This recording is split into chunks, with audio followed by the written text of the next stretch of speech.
Okay. So I need to, at the time, I'll have the appropriate CRS. Yeah, we'll come up with the appropriate CRSs at that time, but just wanted to let the board know that we'd like to add that on, and that would be at the end of Okay. Great. Next is public comment. Anybody wishing to make a public comment on any items not on today's agenda? Seeing none, I'll close the public comment and bring it back to commissioner comments. Any commissioner comments? No. Well, I guess I'll make a comment. Okay. I, like many of you, probably saw part or all of President Obama's inaugural speech the other night, and I found that speech very full of hope, aspirations, and vision.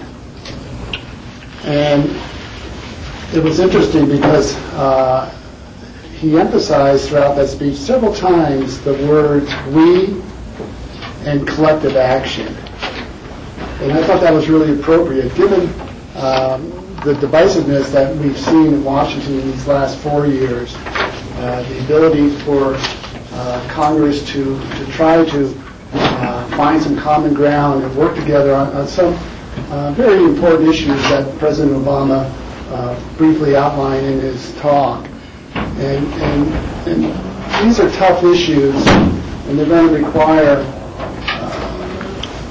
the Congress to really try to work together and find common ground in issues such as gun reform and gay rights, immigration, education, addressing our infrastructure, and last but not least, climate change. And I think it's important that a lot of these issues get framed and lobbied aggressively by some of the most powerful lobby groups in D.C. that influence a lot of these decisions, whether it be the NRA or the oil and gas industry. And I would hope that as they go into the new congressional session, that common sense and the need and the understanding of common good will prevail through those discussions. We have voiced our concerns over some of these issues in letters and through meetings and discussions through our state and congressional delegates. And actually that was one of our goals that came out of our retreat last year in terms of coming up with a format to be more, what's the word I'm on, the ability to do more outreach. And I think we will continue to do that as we move forward. These are important issues that not only affect our economic and environmental sustainability for our county, but also for our state and our country. George? Yes. You reminded me that I should perhaps wish all the athletes at the X Games a very safe and wonderful experience, that each and every one of them does their personal best, and that we have a safe event, and that the public participates in making that a safe event too. Yeah, we'll have an update on the X Games shortly. So thank you, Rachel. Okay, with that, we're going to our consent action items, and I'll entertain a motion to approve the minutes of January 8th, 2013 work session, the August 21st, 2012 special meeting. That one probably got hidden a bit back there, didn't it? Glad we caught that. January 8th, 2013 special meeting, and the regular meetings of December 19th, 2012, and January 9th, 2013. So moved. Second. Any further discussion? Seeing none, all in favor say aye. Aye. Thank you. Next, under our consent action items, this is a first reading set for public hearing on February 13th. This is a resolution providing supplemental appropriations to the 2012 budget running from September through December. We had a work session on this previously. And I know we have our finance department is all out sick with the flu. John is here able to answer any questions we might have right now. Well, any questions might be too optimistic, but just for the public, the resolution, and Steve, for your benefit, What we do is we bring budget increase items forward over the course of the year to get the board's approval, and then we move all of the items that are approved by the board into a resolution.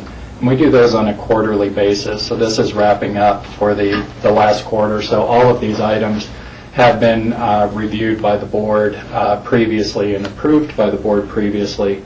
In essence, the resolution increases the revenues across all funds by $798,99,000, and increases expenditures by $1,745. There's a net change in overall fund balance then of a decrease of $303,000 over our original budgetary plan. Again, all of these were anticipated when we adopted our 2013 budget moving forward, and this is just formalizing the previous approvals that the board's given on items. And I'd be happy to try and answer any questions from... Yeah, again, this is first reading, so if John can't answer any of the specific questions, we can park them and have staff come back. I'll make a motion. Oh, go ahead. Oh, I'll make one question afterwards. a motion to approve the resolution of the Board of County Commissioners providing supplemental appropriations for the 2012 budget, September through December. Second. Okay. Further discussion, Rachel? Yeah, and we can answer this at the next reading as well, but do you know, does this really fully close out 2012 supplementals, or we might find a stray or two coming forward later? This should close out our 2012 supplementals. I do believe we will still have some carry forwards to rebudget for 2013 still, so you should still expect to see those. Okay, thank you. George? Okay, yeah, yes, Steve? I just want to comment that if there are any errors in this that would fall on Jack's watch, that he made a mistake, which I seriously doubt that Jack let anything slip through the cracks on this. So I feel good at approving something that Jack has previously approved. You may want to watch yourself on that one. That only goes so far. Okay, any further discussion? Seeing none, all in favor say aye. Aye. Thank you. Okay, next is a consent public hearing. This is our second reading.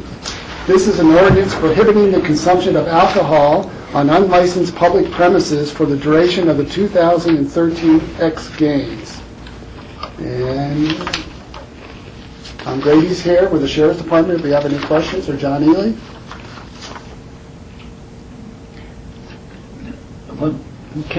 John, can you outline exactly what this is?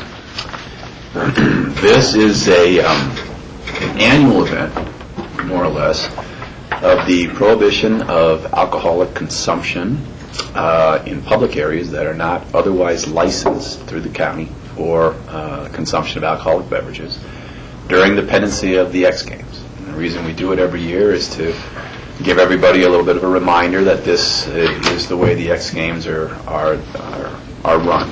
It's the way the coordinators expect it to be run. It's the way the public has grown to expect the X Games to be conducted. It's the way the law enforcement personnel monitor the X Games.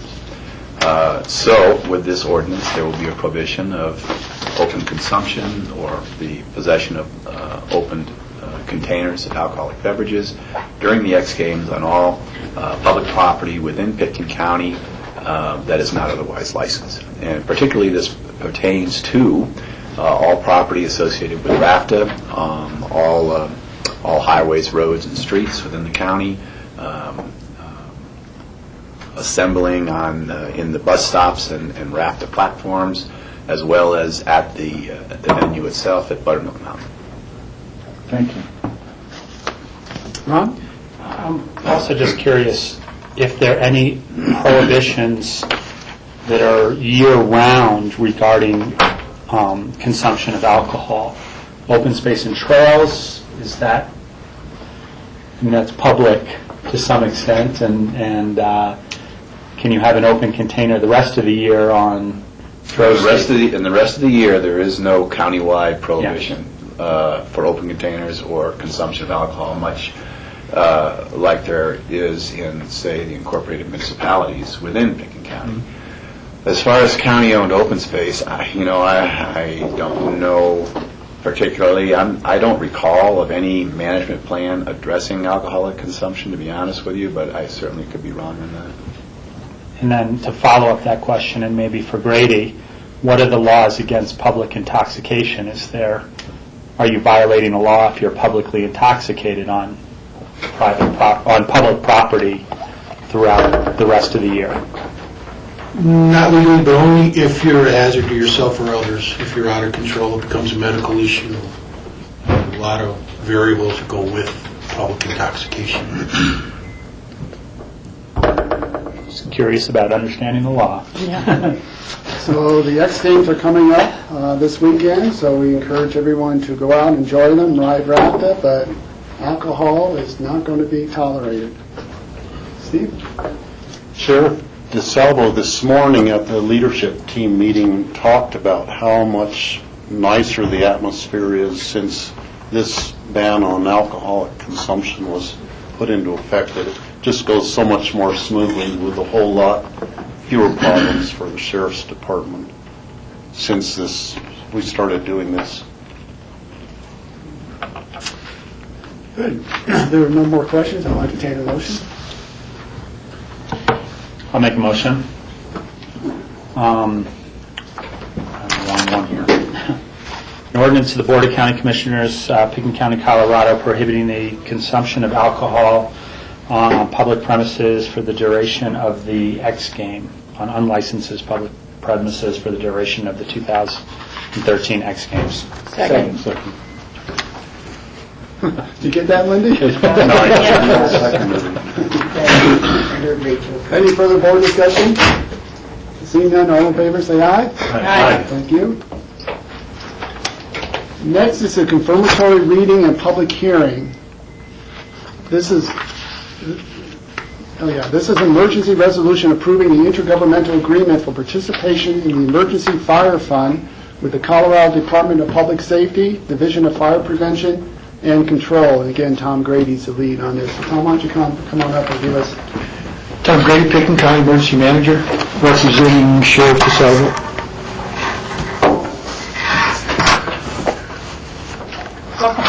Thank you. You wanted to explain what this entails? Oh, sure. I'll just read the background on it. Board of County Commissioners approved this resolution as an emergency on January 9, 2013. It is before you at this time as a confirmatory reading and public hearing. The Emergency Fire Fund is a program which helps counties pay for financial obligations of private property wildfire suppression costs. The funds established by Colorado Revised Statute 2433.5/1220 is funded by contributions by counties as well as supplemental additions by the governor should the fund be depleted. The fund is accessed when the sheriff delegates the management of a wildland fire to the State of Division of Fire Prevention and Control because the fire has or will exceed the capabilities of Pickens County to manage it. Questions for Grady? Rachel? Yeah, I will just make the comment I made when we saw this the first time, and I can't remember if you were here or not. Yes. Okay. That we should just kind of keep an eye out on the budgetary impacts of if there's going to be requests for counties to double or triple their contribution. That seems to be an ongoing dialogue. I was advised it came down this year. We went from 53 to 43,000. It was 53, I believe, in 2012, and this year it's 43,000. So it might be That's surprising. the captain, or there's more participating counties. I don't know the reason for it. Okay, well, let's just keep an eye on it in future years. It may be that the state's budget has improved so much that they're not trying to look to counties for additional funds right now. Thank you. You're welcome. Any further questions or comments? Steve? This past summer, there was a major wildfire near Last Chance, Colorado, and I think it was entirely on private land. So is that the kind of fire that this ordinance would Yes. help pay for the fighting that. Yeah. There's all kinds of funds that exist when it crosses between state, federal, private, and unincorporated counties. So there's all sorts of financial resources that exist, but this was primarily for the state to assist us in private land fires in unincorporated Pitkin County. Okay. I mean, we had 2 wildfires yesterday in the state of Colorado, which is very bizarre for January. Yeah, maybe noted, I heard on the radio this morning that right now, we're at 80% of our snowpack. No, we're at 57% of our snowpack for the year, which is only 80% of where we were last year at the time of the drought. So we're definitely going into a second year of drought here. Exactly. It's going to be a big concern for us. Yes. Very big. Even in the snowpack that's out there, because it's been so cold, has very little moisture content on top of that. 70 degrees in Denver today and high winds. That's predictions anyway. Well, just for a note, though, we anticipate starting our wildfire public outreach in March. Usually we go a little longer, but because of the drought and it takes so long to get it fired up, that we're probably going to start very early this year. Very good. Public hearing. Thank you. This is a public hearing. Anybody wishing to comment on this item? Seeing none, I'll close the public hearing and bring it back to the board. I would make a motion to approve the emergency resolution approving the intergovernmental agreement for participation in the Emergency Fire Fund with the Colorado Department of Public Safety, Division of Fire Prevention and Control. Second. Rob had the second first. Any further board discussion? Seeing none, all in favor say aye. Aye. Thank you, thanks, Grady. Thank you. Let's see, next we have our land use consent public hearings. The first is the PT Ranch Barn LLC /1892 Castle Creek LLC /PT Ranch House LLC activity envelope and site plan review for river restoration. This is to be continued to February 27th. I'll make a motion to continue to February 27th. Second, this is a public hearing. Anybody wishing to comment on this at this time? Seeing none, we'll close the public hearing and then bring it back to the board. Any further discussion? All in favor, say aye. Aye. The next for the land use consent public hearing is the Nakagawa annual review. That again is to be continued to February 13. I'll make a motion to continue to February 13th. Okay, that's all right. Second, again, this is a public hearing. Anybody wishing to comment on this? Seeing none, I'll close the public hearing. Any further board discussion? Seeing none, all in favor say aye. Aye. Thank you. Okay, next is our land use public hearing with the Barter parcel subdivision. We're way ahead of schedule. I just sent Mitch a text. They knew to come about 12:15, so hopefully Mitch and Scott will walk in the door. I do need to set up for a second, so that'll kill a minute. Okay, Crossroads, let's just take a 5-minute break while we're setting up.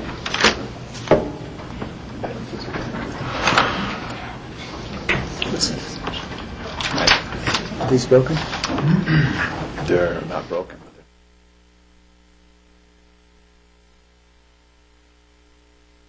Roaring Fork Meadows major plat amendment and activity envelope / site plan review for common parcel 2. This is our second reading, and Suzanne Wolf will be presenting on this. Okay. I figured since Steve missed first reading and he also missed the prior rounds of conceptual submission, I'd give a brief summary of what's gone before and just orient you. Suzanne, just to let you know, I'm pretty familiar with the Florida parcel. Okay, great. I'll I've actually picked potatoes on there when I was You're young. familiar with it on the ground. So Okay, so that'll you know the location. So Yeah. just to orient the Barta parcel in the midst of the surroundings, here's the remaining 10 acres of the Barta parcel. The properties around this is now the Roaring Fork Meadows subdivision, 5 lots for single-family residences, and 2 common parcels, one here at the entry, and then one down here by the river. There was also a small piece that was conveyed to the county as sort of a trailhead area next to the pedestrian bridge that's right there across the highway. So this is detailed submission and final plat. The general idea here was that the barter parcel would be subdivided into 2 lots. Those 2 lots would become lots 6 and 7 of the Roaring Fork Meadows subdivision. So basically, this piece that I guess was once an intact piece would become all part of the same subdivision now and be subject to the same rules and regulations. So there would be now 7 lots within the subdivision and the 2 common parcels. So that's the very short version of the background. And prior approvals, happy to provide more if it would be helpful. At first reading, there were just a couple of issues, I think, issues to further discuss. One being the vested rights. The applicant had requested a 10-year vested right, and through your discussion at the last meeting, the board agreed to grant a 5-year vested right to all of the lots in the amended subdivision PUD, including lots 6 and 7, which would run from the date of this approval. So assuming approval is granted today, the 5 years would run from this date, and all of those lots would be subject to site plan review. Again, a little bit of background on that discussion last time. Currently, the remaining lots, only 1 lot has been developed. The remaining lots are not subject to site plan review under their current vested right until, 2015, October of 2015. The applicant had hoped to obtain a longer vested right for all of these together. And that's the board has, again, through discussion, agreed that there would be 5 years, but all of the lots would be subject to site plan starting today or the date of the approval. So that's what was incorporated, what I've incorporated into the language of the resolution. Excuse me, of the resolution. The other item, well, just that in terms of changes in the resolution, the prohibition of commercial agricultural activities we discussed briefly last time. John Ely did recommend there had been language in the prior approvals to that effect.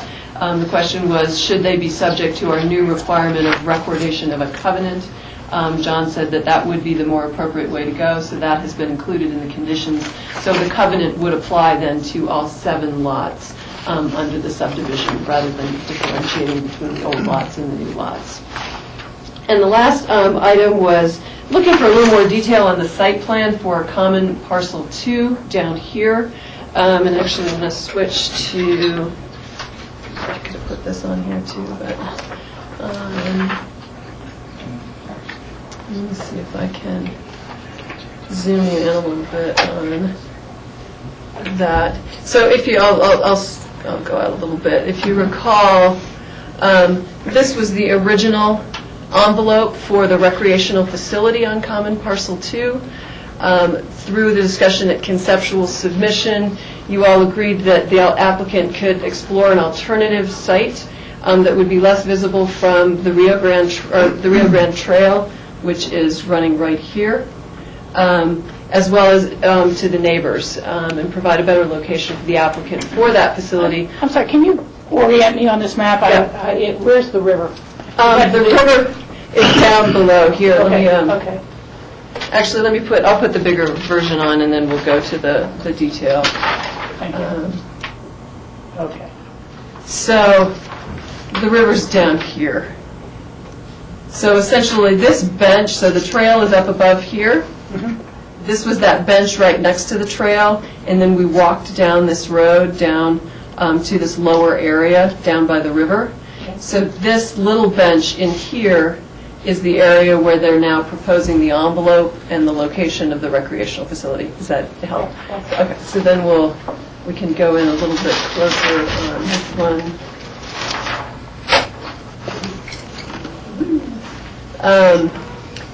And just there's been a slight, as they looked at the actual grading and improvements to the road coming down there, they actually tweaked the siting of the cabins slightly to work better with the grades and to create less site disturbance, essentially, when they put this cabin in there. So the existing road comes right up to it, and if you saw on that last map, there's basically not unimproved, but a limited 2-track kind of a road that loops around through that lower part of the property. This is accessed directly off of that. You can see they put in a couple of parking spaces and some limited landscaping around that. But essentially this location is really not visible from the trail. There's quite a drop as you come down. You can see the topography above it. It's down below there, so you wouldn't see it from the trail. Really, the only place you might see it from is if you were in the river, if you were looking for it, I guess.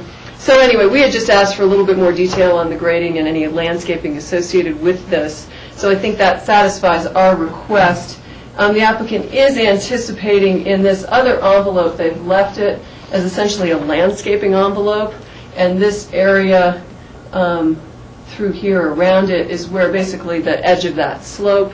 There's some areas where it could use some improvement, and I think essentially they haven't looked in detail at what they want to do there, but it would only be landscaping, and we would look further at that when they came in for that development. So anyway, I think at this point the site plan satisfies our request for some additional information, and I think that's it. We're recommending approval subject to the conditions as revised. And I'm happy to answer any questions. Questions? Rachel? You know, Suzanne, I just don't recall discussion of parking places next to the recreational cabin. I had gotten the impression it was very close to the homes and it'd be a walk to and enjoy it. And you said they've added a couple of parking spaces. I just don't recall that being part of our discussion. I don't think we've discussed parking at all in the past. I mean, there is a road to it. Yeah, I remember the dirt. So, yeah, I mean, so it is and will remain a road.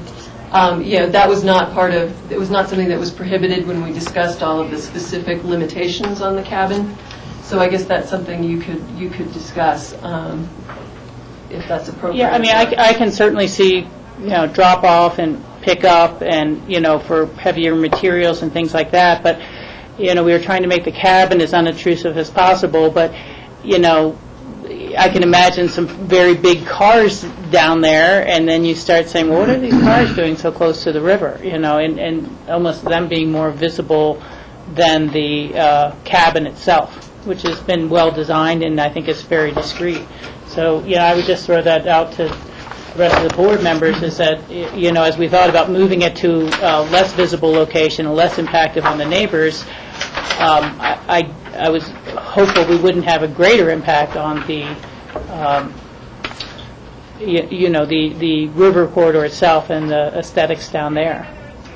Yeah, I mean, I guess my only thought is that it might be, I mean, to having parking spaces, it may be more appropriate to have, I mean, again, I don't think they're looking at highly developed, but to have a parking area there so if people do drive, they know where to park, as opposed to, right now, I mean, that road does loop through. There's nothing that prohibits them from using that road with any vehicle at this point in time. So, maybe that is a part of, if we designate parking spaces, that, maybe that needs to be incorporated, is that if vehicles are going to come down here, this is where they go. At least it is on a bench that is farther away from the river, and try and discourage people from, driving down onto the bench, which is right next to the river. Yeah. Because the road does continue on through there. And I know there's a lot of detail about screening, again, related to the recreational cabin, but I didn't see any references to screening of the parking areas. And, perhaps that's appropriate, to designate and screen those areas. Yeah, I mean, the parking, sorry, let me bring this back over here. The parking areas are directly adjacent to the cabin, and all of this is, there are big cottonwood trees through there. Obviously that's, a seasonal impact in terms of screening. I mean, could there be, I guess, maybe some additional landscaping on, you can see a little bit of landscaping here. Actually, the road, I think the road, I mean, maybe these guys can help in terms of the road. Is there any area on the other side of the road to? We probably could. There is, as Suzanne said, cottonwoods, very mature. Well, we did the site visit, so I'm Yeah, familiar. so it is well screened naturally, but there is some room. We won't have water down there as far as irrigation goes, but we could certainly, if you request screening, we could add it. I mean, I will say, from living just upriver from here since 1987, one thing that I didn't like was the loop. The only place to park if you wanted to fly fish was really down by the river, Right. in that road. This, as Suzanne said, it should actually keep cars away from the river. So I think the parking spaces, personally, are logical and a bonus because they will encourage people to not drive right down to the river. Okay. But I'm happy to discuss adding some screening. And for the record, you are? Scott Russell, sorry, owner's representative. If it's okay to continue, how many parking places are you talking about? Just two. Two. And, you know, the road is not suited for all sorts of vehicles. I mean, we're talking ATVs, we're talking, they have a Ranger, which is just a six-wheel, kind of, you know, not even a car, maybe Jeeps. That's what we're thinking, and that's, you know, rainy day. I mean, some people might walk down there. Yeah. We encourage it. Would you support the prohibition of parking along the road, along the river bottom? I mean, you know, I just am concerned someone's going to say, okay, we're having the 60th birthday anniversary or whatever, and you'll use the cabin, it's outdoor picnic, it'll be a wonderful location, but you'll end up with, you know, X many 20 cars all along the lower river loop parking there. I mean, it's just, and I don't think that was our intention in bringing the cabin down there, was to start bringing vehicular traffic down by the river. I don't know how to respond to that, because without the cabin, cars can go down there. Right. So with the But would cabin, they go down there for a party if there's no cabin there? yeah, well, they do. They do. That's how you fish. You Yeah. just don't have the shelter, the protection that's away from the river. I mean, if you recall over the years, I mean, there was a TV down there. Can't say it was legal, but it wasn't ours. There's a fire pit. So there is reason to go down there even without a cabin, Okay. without a doubt, because that is the access to the river for the HOA. So Rachel poses this question, I guess, open up to other board members for comments on Rachel's concerns or comments. Steve? Just to clarify, is the cabin for use of the owners of the homes on the property and for their guests? Yes. It wouldn't be a public facility?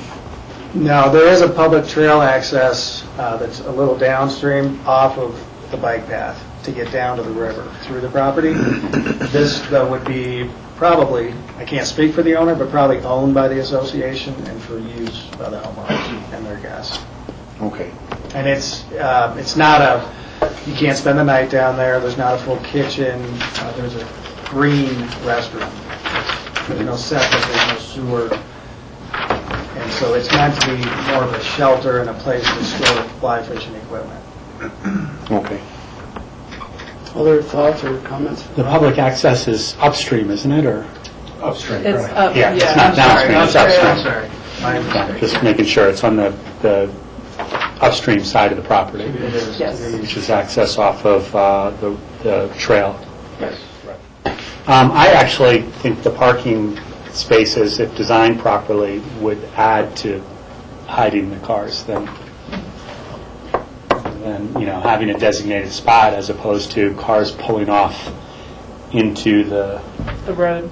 off the road to get out of the way in all sorts of random places. I mean, we do more damage to the terrain and that sort of stuff that way. Well, I have kind of one more follow-up question for Suzanne, if I may.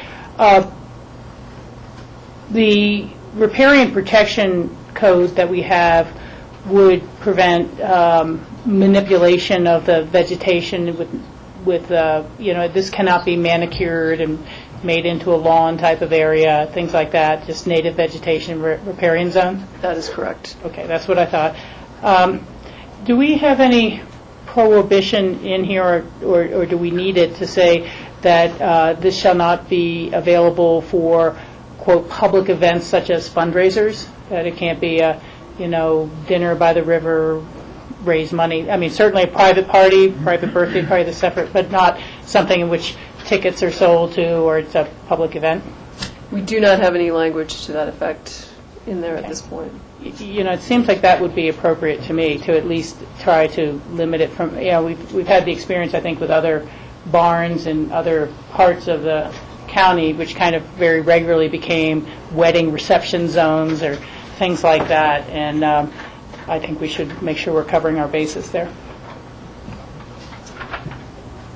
Rob? And a question regarding that. So they would have to go through a special event permitting process, and how could we protect ourselves potentially through that process as opposed to through this PUD? I mean, the process basically addresses, what are the impacts, where are you going to park people, how are you going to use this? Not so much, it's more about making it work as opposed to, are you allowing you to do it or not. I mean, obviously, if the impacts, they said we're going to park people all over the lower bench by the river, we would deny the request. But short of that, somehow using the facility and parking people elsewhere on the ranch, I mean, we would consider it as we would any other event. So I think if you wanted to say, we don't even want to, we don't want to hear these requests, we don't want you to be submitting special, event applications, that would be And if I could clarify, if someone who's an owner in the property wanted to let their cousin have their wedding reception there and it's for free, that's one thing. But I don't want it to become, again, a for lease type of venue that is a paid to use public, so the special event permit would still apply if they're having a gathering of 150, that is, one of the owner's sons. Yeah, and they could do that as a private event. But if it's starting to be marketed, and again, not that it's your intent, Scott, we just have to make a code for 20 years from now, that it's not intended to be a rental facility. Well, going back to Rob's comment, I mean, would the association documents be a more appropriate place to restrict use down there than the PUD itself? I mean, I don't think we have a problem with what you're requesting, because there is no intent to... Yeah. 24 by 24 cabin without a kitchen. Yeah. Certainly not commercial. The association documents, we're not involved in those documents, are we? No, and they can be changed by the association. So With the exception of the relation of the association documents to an aspect of the county approval.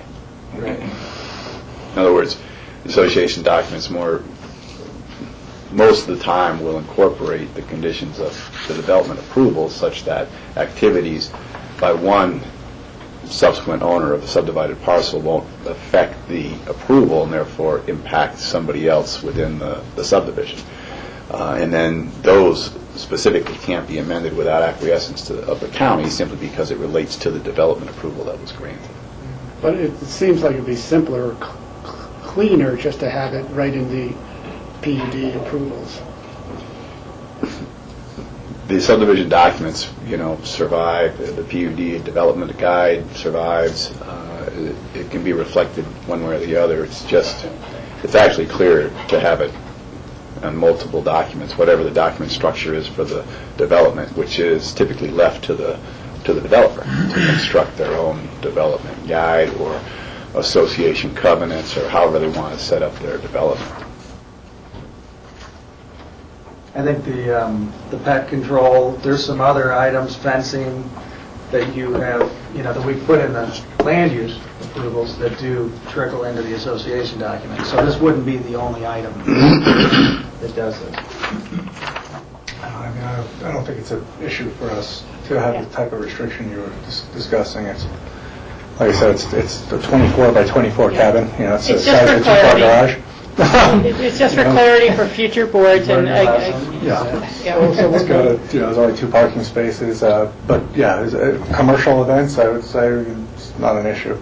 So what I'm hearing is we could put it in multiple documents, designating 2 parking spaces only, restricting the use of the cabin for owners, yes, but not for lease or for fundraising commercial purposes. Rob? Yeah, I would just, given our conversation, which is going to happen later today, that make sure that everybody's aware of what commercial event means.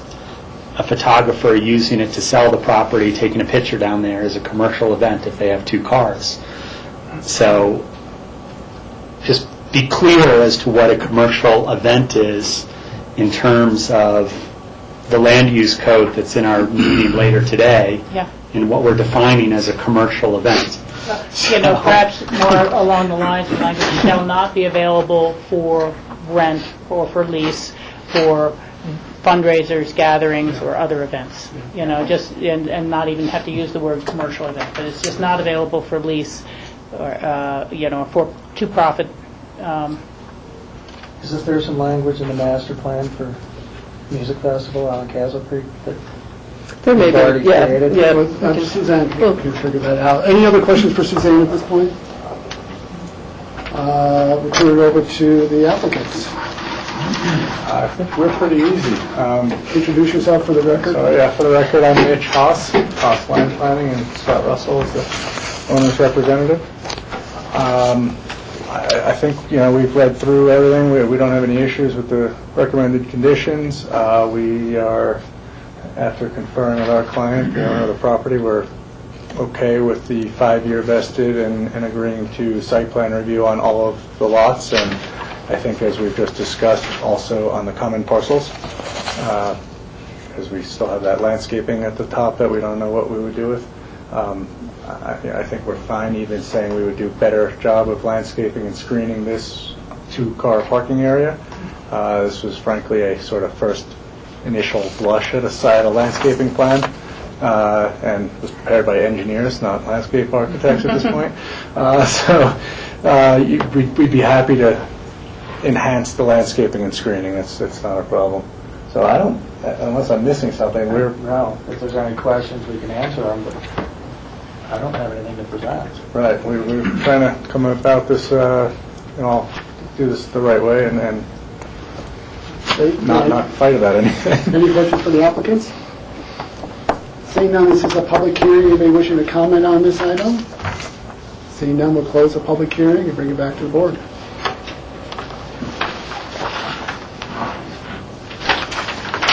Make a motion to approve the resolution of the Board of County Commissioners, Pickens County, Colorado, granting approval of the Barter Parcel subdivision PUD detailed submission and final plat subdivision exemption for a major plat amendment to the Roaring Fork Meadows subdivision PUD activity envelope site plan review for common parcel 2 and vested rights, with the added language somewhere that we discussed about Not for lease. not for lease for certain events.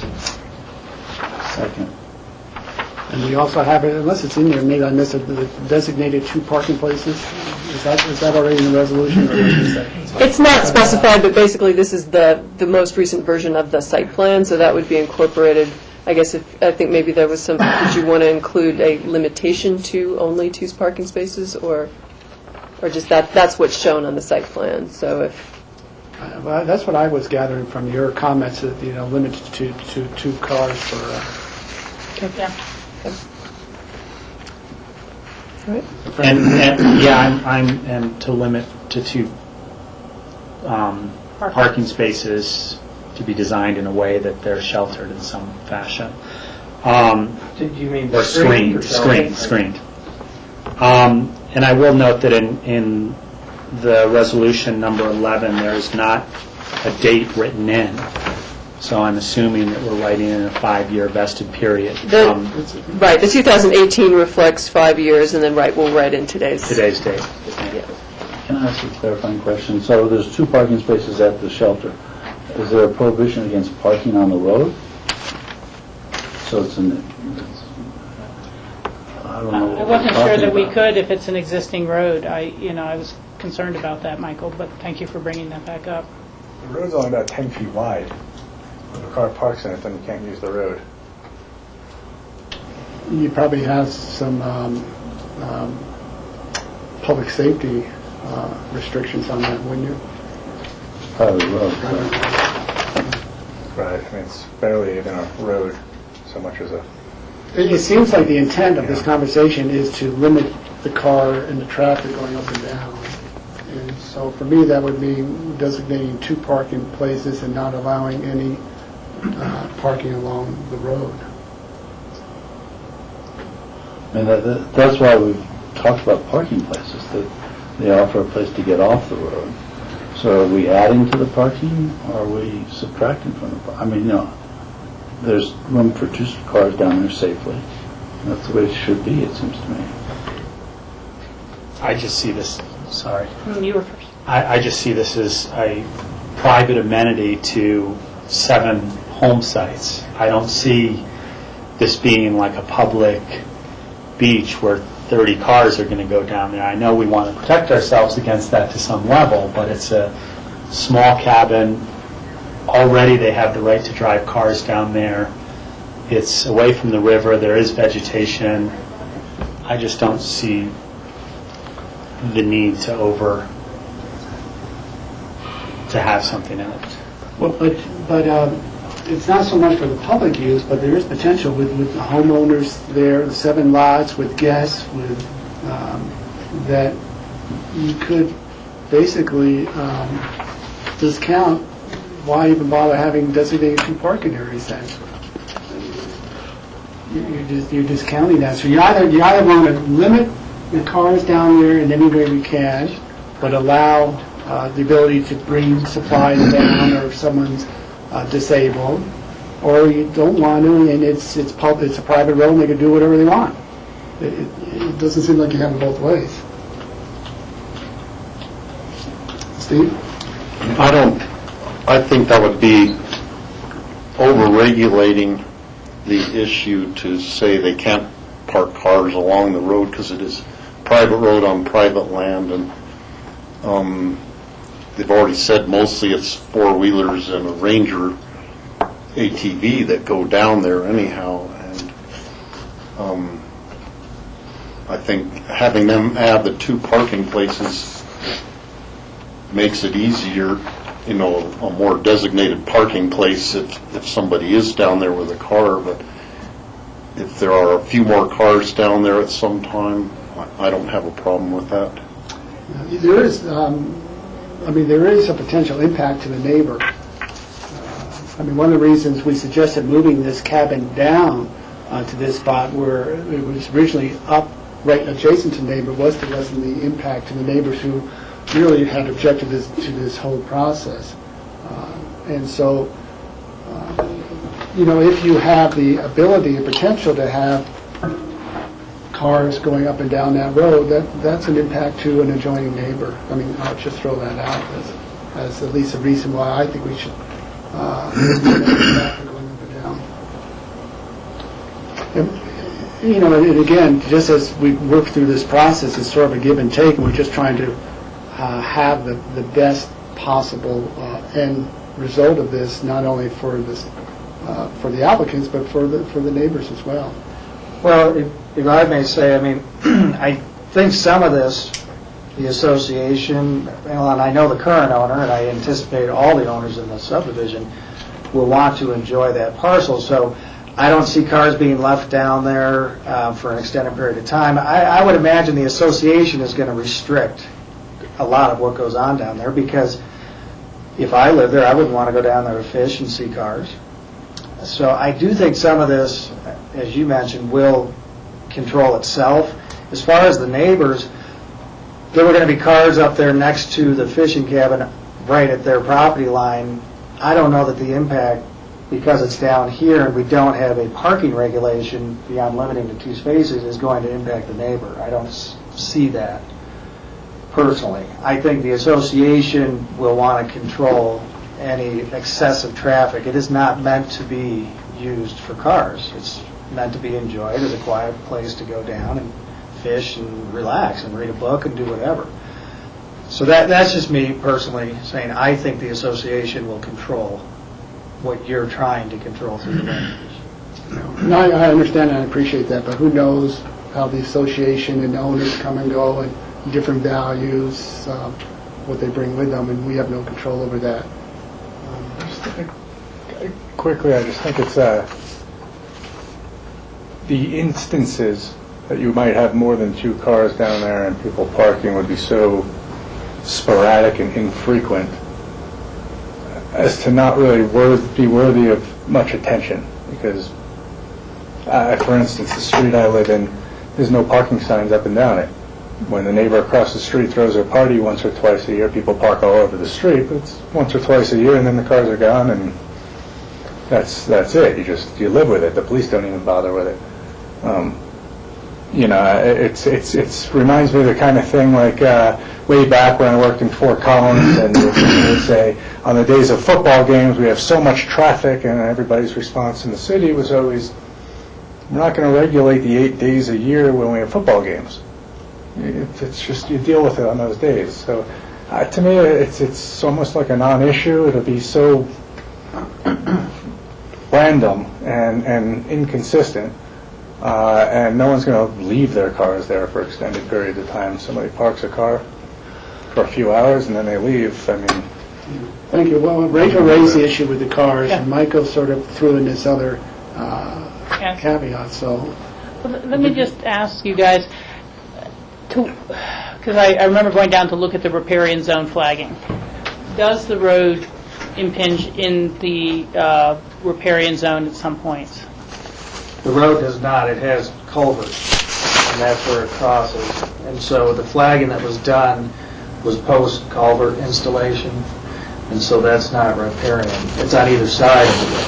it's above the high water line, Right, because but within 100 feet it is of it. lifted up, Sure, yeah. but on either side, I mean, that starts to be a bit of the issue, is just, you'd like to think everyone's car is well-maintained and don't leak oil or radiator fluid or anything like that. Sometimes people are using those older vehicles for that four-wheel driving, and so it's really, to me, more about the protection of the river health in the riparian zone, as much as the aesthetics of the river and the wildlife in the riparian zone. I'm struggling for language, I guess, is what I would say. I don't know if it needs to be an outright prohibition, or it could be, it is not the intent that extended parking or, and then people go, well, what's extended mean, or overnight? I would see it as a drop-off type of thing, and or for maintenance and of the property. But again, just that creating the cabin then creates the ability to say, okay, let's have the Rotary Fish for Young Kids Day, and you have 10 cars stacked up across there, and does that start to really go counter to all the riparian protections we've been trying to put in place? So I'm struggling for any language that might be sufficient and without being over regulatory. May I suggest some light language to say that the homeowners association agrees to try to regulate that no more than 5 cars at any one time will be down there? That starts to get really loud then. I mean, You threw it out. I'm throwing it out there as an idea that, second thing I'm going to say is, is the sheriff going to go check to see if cars are down there once a month to see what's going on? Or no, but the zoning enforcement officer might get calls from neighbors to say, there've been repeated number of cars down in the riparian zone. Is that what you guys intended? And, depending on when people go fishing, people leave their cars idling for long periods of time, stereos, all sorts of things. It just can be detrimental to the wildlife and the river. We're intentional in only putting 2 parking spaces and not a strip of 5 or 6 or so, So, Michael, you brought up that question. Well, I think the intent of 2 parking spaces speaks for itself. The 2 cars should be down there. That's what it should be. Those are areas for cars. Any more than 2 cars, go home and walk back. perhaps it would language like, it is not the intent that the road shall be used for parking, on a continuing basis or something like that. And then it may be left to future interpretation, but I think that if someone leaves their car there every day for 6 hours, it would start to be a continuing basis, and if it's occasional, it would not be occasional. I mean, it would. I'm okay with that language. How about if it's not the intent for cars to park along the road, given the fact that there are designated 2 parking places to accommodate any needs? I'm okay with that language. Yeah. We're there. Okay. So you started this motion, but we never had a second, so you... I did second. Oh, you did second. You a friendly Amend the amendment? motion. I will amend the motion to reflect that language. I will accept that. You got that, Suzanne? I think so. Okay, then, this is a public hearing. Anybody wish to comment on this? Seeing none, I'll close the public hearing, bring it back to the board. Any further questions, discussions? We've got a motion, we've got a second. Just like to thank the applicants for working with us. Appreciate the time you've put into this. Vice versa, thank you. That was a process. So given that, I'll call the question. All in favor, say aye. Aye. Okay, thank you. Thank you all.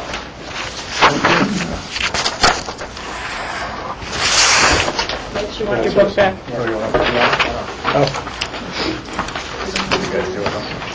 I don't think we left any nasty notes. Always got to double check that. Exclamation point. Put it in the attic in one of those houses, and they'll find it 100 years from now. Historic document. There it is. Paper. They could still find paper.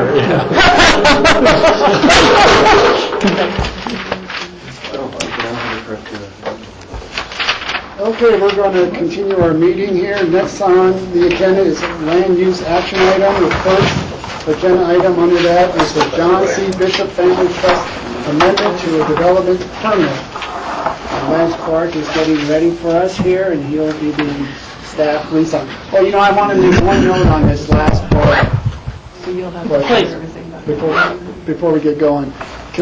Lance, as long as you're here, can we pass on this information to the P&Z because they had some concerns or questions in terms of the vesting right, and it'd be good for them to, again... Know what we end up doing? Yeah, let them understand how and why we made these decisions, so hopefully that'll help in their future decisions as well. As a general rule, at the start of every P&Z meeting, the first thing I do is tell the P&Z what board action was taken on any items that they made a recommendation. And of course, they're very, very interested. And then explain why. Yeah. Great, thank you. Great.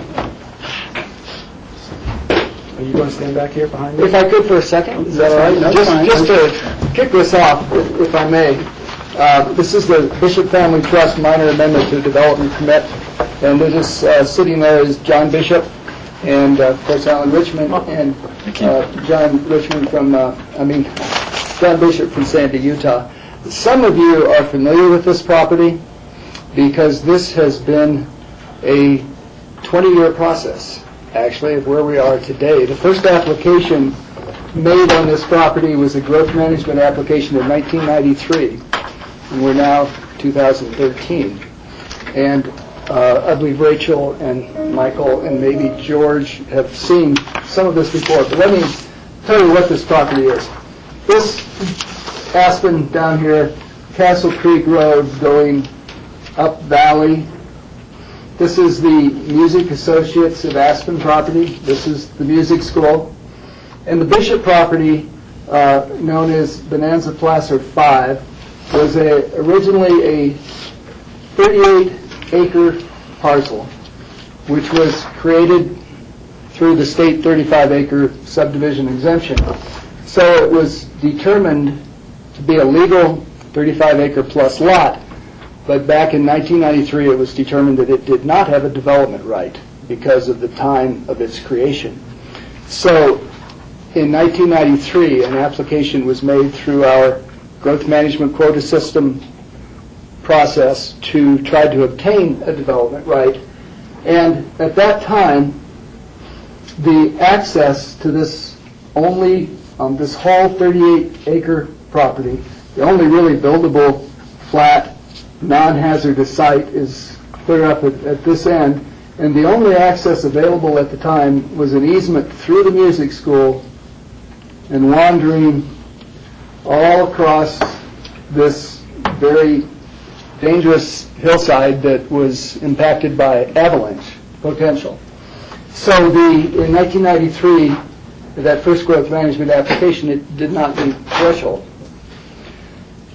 The applicant came back in 1998 after we had established the ability to create development rights in the rural area with TDRs and asked for special review use for use of a TDR to create a development right. Board of County Commissioners denied that for essentially the same reason, this access.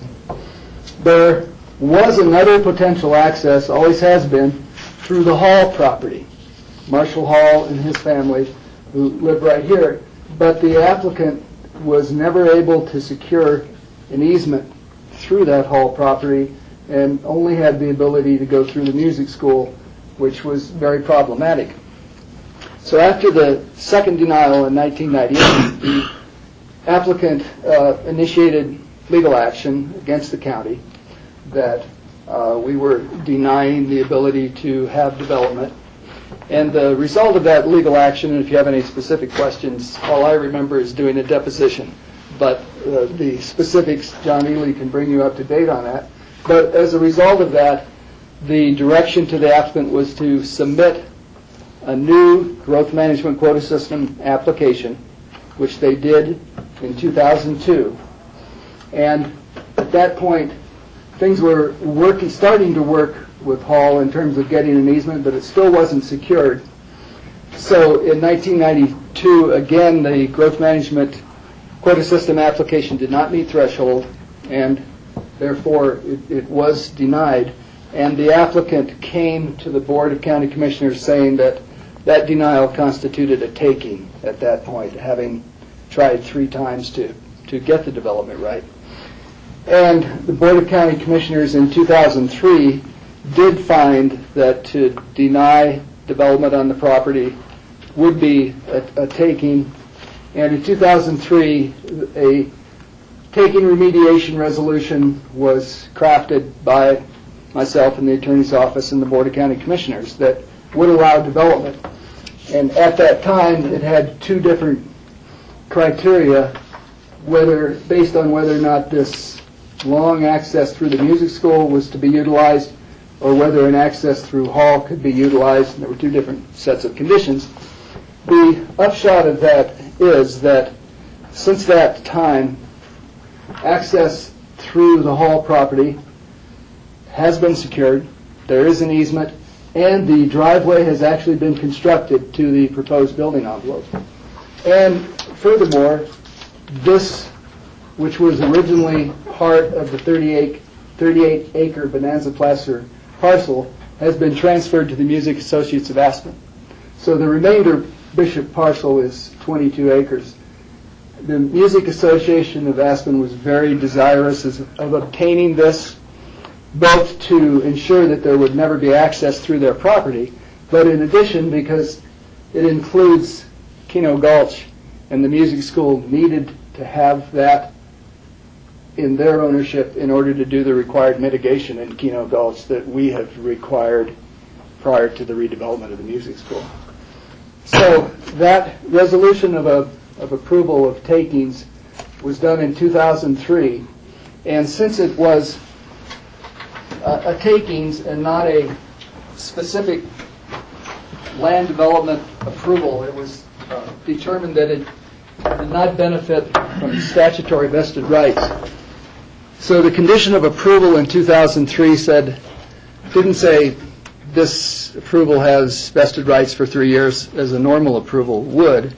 It said that the conditions in this approval can be relied upon for 3 years. And Mr. Bishop went away, worked with the music school on transferring the property, worked with the Halls to get an easement, got the driveway built, but still has not been able to develop the property, and so came back to the Board of County Commissioners in 2008 and asked for an extension on that 2003 resolution that would say the conditions of approval are good can be relied upon for 3 more years. And that was till 2011. Now we come to 2013, property still has not been able to be developed, and the applicant is here asking that, once again, Board of County Commissioners consider an extension to that original resolution to say that those conditions can be relied upon for 3 more years. Also, this time, in addition to asking for a 3-year continuation of those conditions, they're asking for a very slight modification to the building envelope. When that building envelope was originally set, the topographic information was done from aerial photography, not on site. And now that they're closer to development and have the driveway in place, they did actual on-site topographic survey work and have found a slightly more area that is on slopes of less than 30%, and they're asking that that be included in the building envelope, and we have no objection to that. It's still a relatively small building envelope, just a little bit over a half an acre, because the bench up there is relatively small. In 2008, when the extension was given, we added some specific conditions to make certain that we would not end up with something that would not be acceptable. Specifically, we set a limit on the house size. The original 2003 approval said that they could build 5750 with the use of one TDR, not automatically. They had to surrender a TDR to build 5750, and that if the hall access were secured, they could come in through growth management or through special review for TDRs to increase that house size.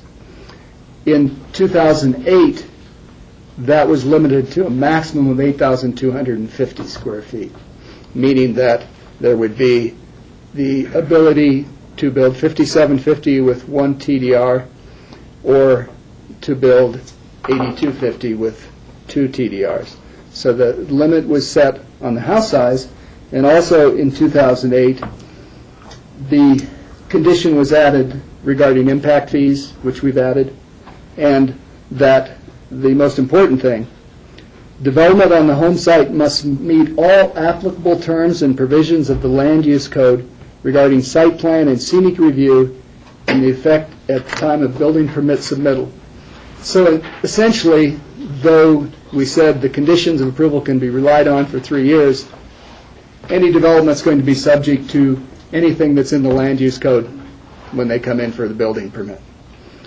And they are willing to live with that again and are asking that we essentially approve that 2008 approval, which approved the 2003 approval, for another 3 years from today. What that means is anything that happens in the code in our Chapter 7 standards regarding constraints or scenic or site plan, they'd be subject to. I think what that means that would be relied upon would be the 5750 and the 8250 with one additional staff does recommend approval of the request. If you have any questions for me or the applicant, we can do that. Let me start, just to help clarify, because I didn't know all the history of it, or at least I forgot all the history. So this is no longer considered a takings at this point? It's working under a taking remediation. It still is working under that taking, yes. Okay. And then in your memo, you say that the proposed amendment would add approximately 2,851 square feet to the envelope. So that additional square footage is included within the total build out of 8,250 if they desire. That's just the That's just a building envelope. Land area that they can build on. They're asking to increase that by 2,000 feet. Oh, I got it. Okay, great, thanks. Other questions? Rachel? Really more of a comment than a question, but on the resolution, I think that it would be valuable to add an item number 6 and just reiterate those square footages and TDR requirements as you mentioned, Lance. That way someone doesn't have to keep flipping back through so many resolutions and would be aware of the second TDR requirement. Can I make a comment? Not yet. Oh, no, okay. Other questions for Lance? Seeing none, we'll turn it over to the applicant. And you want to introduce yourself, please? Sure. For the record, I'm Alan Richmond. I'm here representing John Bishop. This is John Bishop. He's the property owner. He's been working with the county on this for many years. We've read the staff report and listened to Lance's presentation. We're very comfortable with the staff's approach to this. We really don't have any requests to amend the conditions that the staff has proposed. I was going to take you through some of the history, but Lance has done more thorough job with that history than I have. I've really just come onto this project in the last year. Lance has been living with it for many, many years. But I think this request is rather simple. It's an effort on John's part to hopefully live within the approval that was granted a number of years ago. We're not asking to change any of the conditions of that approval.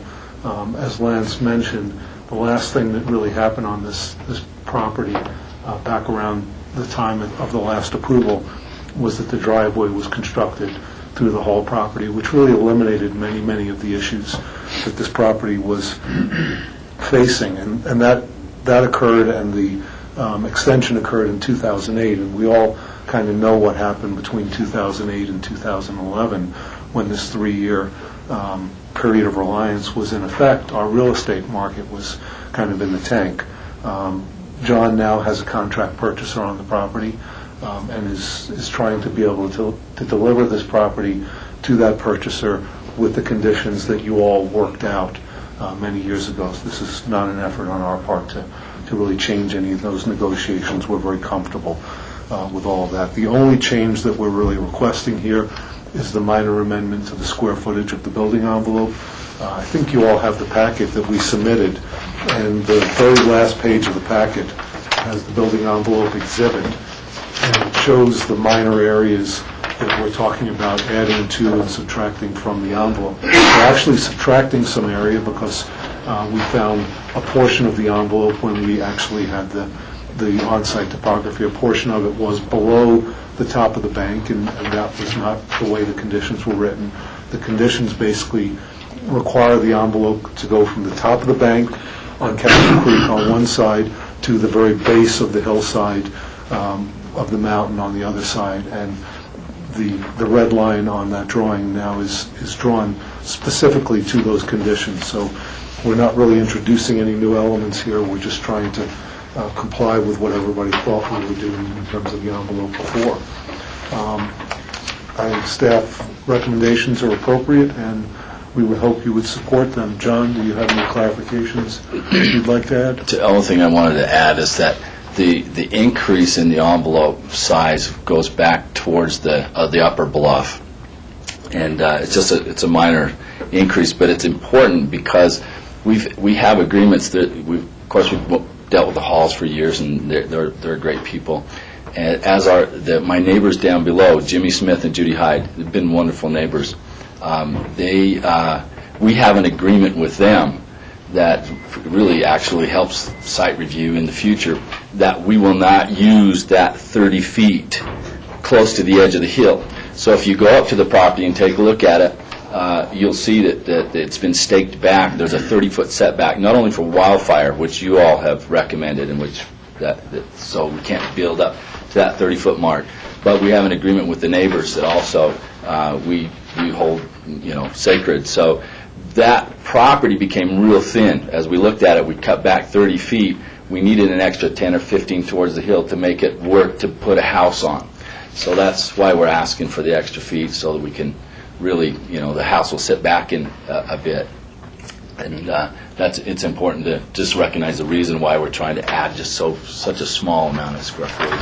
It becomes important in the future just to build a house. So in other words, there are private covenants that actually restrict beyond your restrictions that make this an extremely tight envelope to work with. Rachel? So, this is kind of for you, Alan, and also maybe Lance, kind of mixed in between, because we have in this depiction a building envelope, and often I'm used to seeing both a activity envelope and a building envelope. Is this kind of one and the same, or? The reason you're used to seeing now activity envelope and building envelope is we have site plan review, and this has not been through site plan review yet. Okay. So this was back in the day when we just did building envelopes. And then through site plan review, they'll have to locate the septic system, the driveway, the house, well, all of those things will have to be depicted on a site plan. And then we could have several envelopes. We could have the building envelope, a landscape envelope, a septic envelope, et cetera. Okay. But all within the outlines of that one building envelope. all within the overall. And then the other question I have is, does this 30-foot setback from the edge of the bluff, is that depicted on this at all? I mean, I just drew a line in randomly, but... It's not on the county, that's right. It's a private restriction. It's not a restriction that the county is enforcing, other than the wildfire restriction, which gets handled as a condition of the approval. But, yeah, there are drawings that exist between the neighbors that show that 30-foot line. You know, because when I first read this at home without your explanations and more detail, I was concerned that adding the extra size to the building envelope might, bring the house more forward and make it more visible. And you're saying that's the opposite. So I'm kind of wondering if it would make sense to also record that 30-foot restriction in our documents, so that if future neighbors remove that, if there's a change in ownership and it starts to creep more forward, because it is a very prominent kind of bluff area for those driving up Castle Creek, and it looks like a lot of discretion and thought has gone into the application. But if there's already kind of a side agreement, why not incorporate it into this approval as well? I don't have any problem amending that to show that there's a 30-foot setback. I have none at all. And there's also a 50-foot setback from the Hayden end to keep the house from being built in the last 50 feet, so just for view planes to help the hall. So both of those are under contract. I have no problem noting them. Okay. They're actually recorded private. They're private restrictions, but they're recorded in the county record, so. Yeah. But they could be lifted again by private agreement if there's Sure. a redevelopment, Sure. So I think it'd be valuable to go ahead and include those in here. Thank you. Happy to do it. Great. Other questions, Steve? I would like to commend you on persevering for so long to jump through all the hoops, and I commend you on having conveyed the 22 acres to the Music Associates. Thank you for recognizing that. I appreciate that. That means a lot to me. I've been involved in long land use things with our own family, and I'm glad that you were able to work it out with the halls to get the access through there, because that's what made the whole thing possible with the Music Associates. I don't have any problem with the changes in the building envelope area, because they're reasonable, and realize that, number one, a lot of people want to build things right up so they get the best view. They want to put it right up to the edge, which also means that everybody else has the best view of their house. And setting your house farther back against the hill is, even a few feet can make a big difference on how visible the house is from the road going up. But also that would make it much more defensible in case of fire, because the fire coming up the hill is the most dangerous to the house there. Setting it back away from the edge makes it more defensible. So I don't have any questions for you, but just... I appreciate the comment. I really do, because it was a large donation for us to make to the music school. And it seemed to work for everybody. Everybody was pretty happy with it. So. Lance, I got a question. You went through this, but just to clarify in my mind, under the background, because this is still under a takings remediation, and so the approval conditions were given 3 years, and so now, again, those expired in 2006. In 2008, they were extended. So it's the approval for the reliance on these conditions, and how is that different than vesting rights? That's my question. I'll let John Ely respond to that. It's a bit of a nuance. The state statutory scheme regarding vested rights allows local jurisdictions to define when vested rights attach to a development approval within some parameters. And one of those things that we are allowed to do is to decide if a vested right would associate with a takings determination or not. And the land use code sets up the reality that we do not recognize a vested right associated with a takings determination. It becomes immediately subject to any changes in regulations and so forth.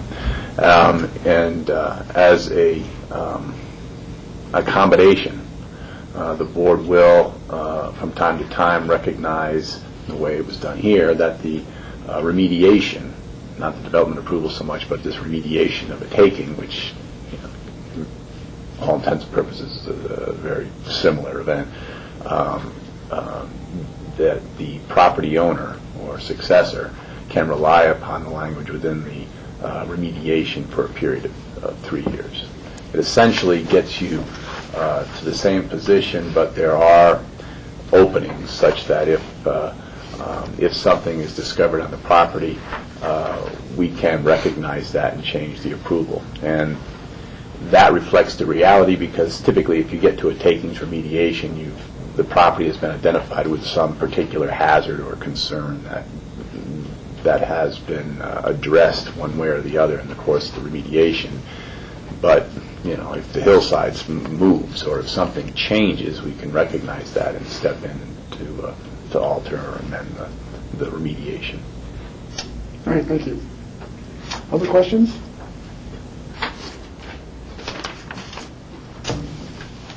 Seeing none, if someone wants to make a motion? Rachel? Yeah, don't know if the, just off the agenda is enough, or we need the memo here. I would move to approve the John C. Bishop Family Trust Amendment to a development permit with the addition of the language to note the separate agreements on setbacks from the edge of the bluff and the Hayden side. And to re-add the square footage in the TDR. And to add the reiteration of the existing house size requirements and TDR requirements. Second. Second, any further discussion? Seeing none, all in favor say aye. Aye. Great, thank you. Thanks Thank you very much. So much. I really appreciate it. Thank you. Appreciate your work. Board, want to take a short break? Take care. Yeah, the next one's going to be a little longer. So, 10, 15 minutes, what do we need? 15 minutes. 15 minutes? So we'll reconvene at 1:45. Thank you.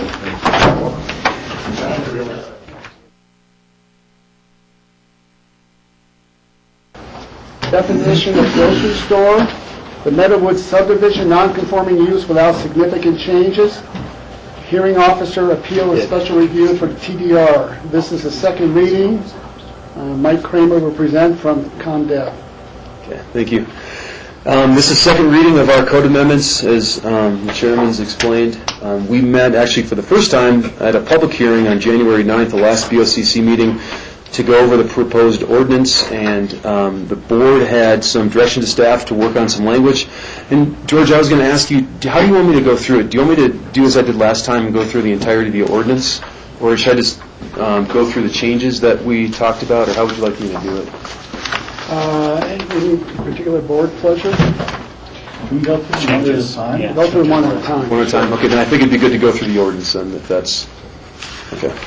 So if we go to attachment A, that's just the proposed staff ordinance with some, reiterations from the last ordinance. We'll start on page 3 of 12. That's Exhibit A, and this code amendment was to create an appeal process for a hearing officer decision for transferable development rights. And it's a really simple code change. As of today, the code stands that there's a review by staff and a decision by the hearing officer for special review requests for TDRs. And it's kind of odd, we just don't have an appeal process for it. I'm sorry, I'm lost you. Where are we on this? Oh, Exhibit A, I'm on Exhibit A, but I don't see the information regarding... page 3 of 12. Page 3 of 12, I'm okay. sorry, page 4 of 12 4 of 12. is our chart in our land use code. And this chart dictates processes. Oh, I got it. Okay, thank you. This chart, it shows all the processes for land use review. And for the use of a TDR, this is actually a hearing officer decision. It's a review by staff. And for some reason, there's no appeal to the Board of County Commissioners, and that needs to be in there. So what staff has done is included an A for appeal under BOCC, and it's a really small A and it's a really small chart, but it's in there. It's page 4 of 12, and that will create an appeal process for an applicant to appeal a decision by the hearing officer. Okay, Rachel? Does it also create a appeal process for neighbors who may have disagreed with the, so it's both the applicant and affected? Thank you. So do we need to approve these? I mean, should we sort of get at least a nod of heads as we go along each one, and then we do a final approval with a vote? That'd be okay with me, yeah? That's good on this one. Okay, good with this one? So, yeah, so are we agreeing with you, or are we or agreeing with this? Agreeing with you and this. Hopefully both. Okay. Okay, perfect.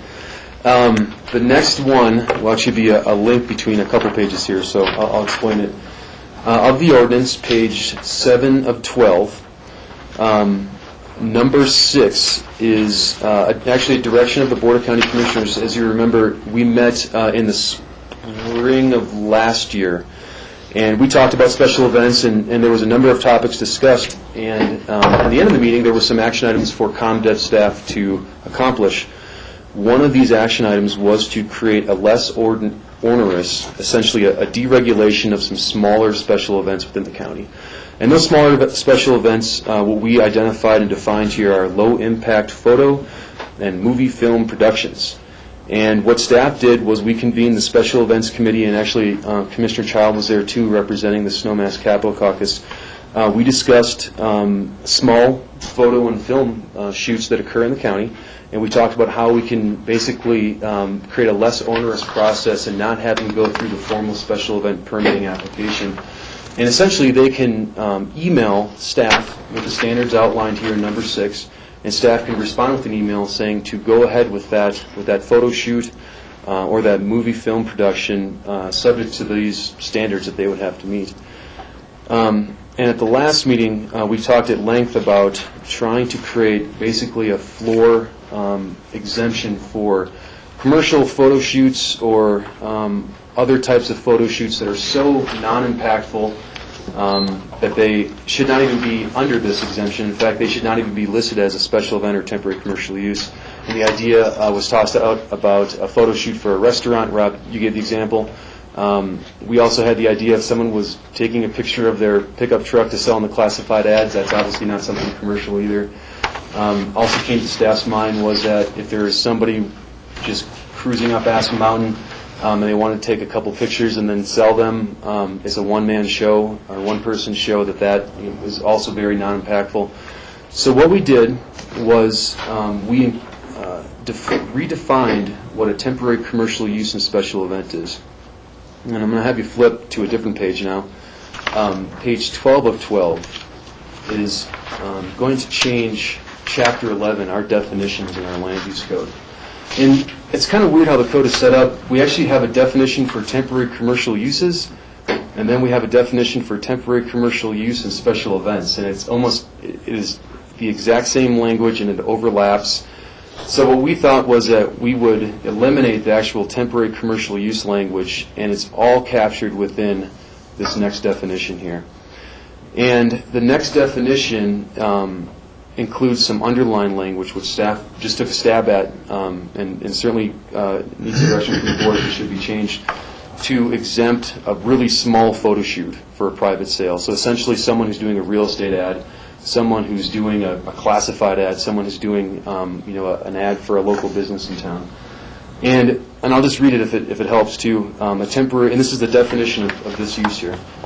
A temporary commercial use and special event means a temporary short-term uses of non-commercial lands or non-commercial structures for a commercial purpose or other temporary short-term purposes not specifically allowed in the zone district. Temporary commercial uses include, but are not limited to, A, filming of movies, television shows, commercials, or promotional spots, B, advertising photo shoots, or, now this is the additional language, photo shoots for private sale utilizing more than one vehicle for more than one 24-hour period, and trade shows, et cetera, et cetera. So that underlying language hopefully was a first stab at trying to accomplish what Commissioner Ittner was talking about, so that we defined a commercial use and special event as such. But in addition to that, if you're a photo shoot for private sale with less than one vehicle, less than 24 hours, you're not under that definition and do not require a permit from us then. So that was our first stab at the language. I'll just hold off for a second while we can absorb this. Any comments or questions? Rob? So I think the first thing that I just want to be clear at, one, I think for my interpretation of this for the public and stuff, is that there's nothing in here that makes our laws our code more stringent. These are things that are making it less stringent. It's just the fact that right now, any commercial activity requires a special event permit. They are maybe doing it within the county, but they're doing it in a non-conforming or unpermitted way. And this is allowing them to do lower levels of things with either a lesser permit, which is the first section, and then the others without a permit at all. That's exactly interpretation correct? Hit the nail on the head, and for lack of a better word, this is essentially a deregulation, if you will, of how we do business today. Any other questions or clarification needed on that? Rachel? George, I was just going to ask a question of you, really. We obviously have members of the public here who are involved in these industries, and I'm sure this one and then also the helicopter/drone are of interest, and I am hoping that, I don't know what's the appropriate time to have some input from the community. Yeah, this is not a public hearing today, but I will allow some very, very brief comments. But in terms of timing, I just want to make sure we'll sort of deal with this as sort of a land use item. We'll work with staff first and then make sure we have all our comments and questions answered for this particular item. And then I'll take a few very brief comments from the public. So are there any other questions on this particular one for Mike, Rachel? Well, again, it's not a question as much as a comment, but I also had wanted to make sure we are clear that this is about simplifying what is existing in the code today, whether or not people are following that or have realized the code may apply to them. But commercial photo shoots or filming and these sort of things in people's neighborhoods traditionally have been, especially when it's a longer activity, referred to the area caucus for caucus feedback and input, and then issues such as permitting for whether or not they're going to have cars on the side of the road or not on the road and things like that.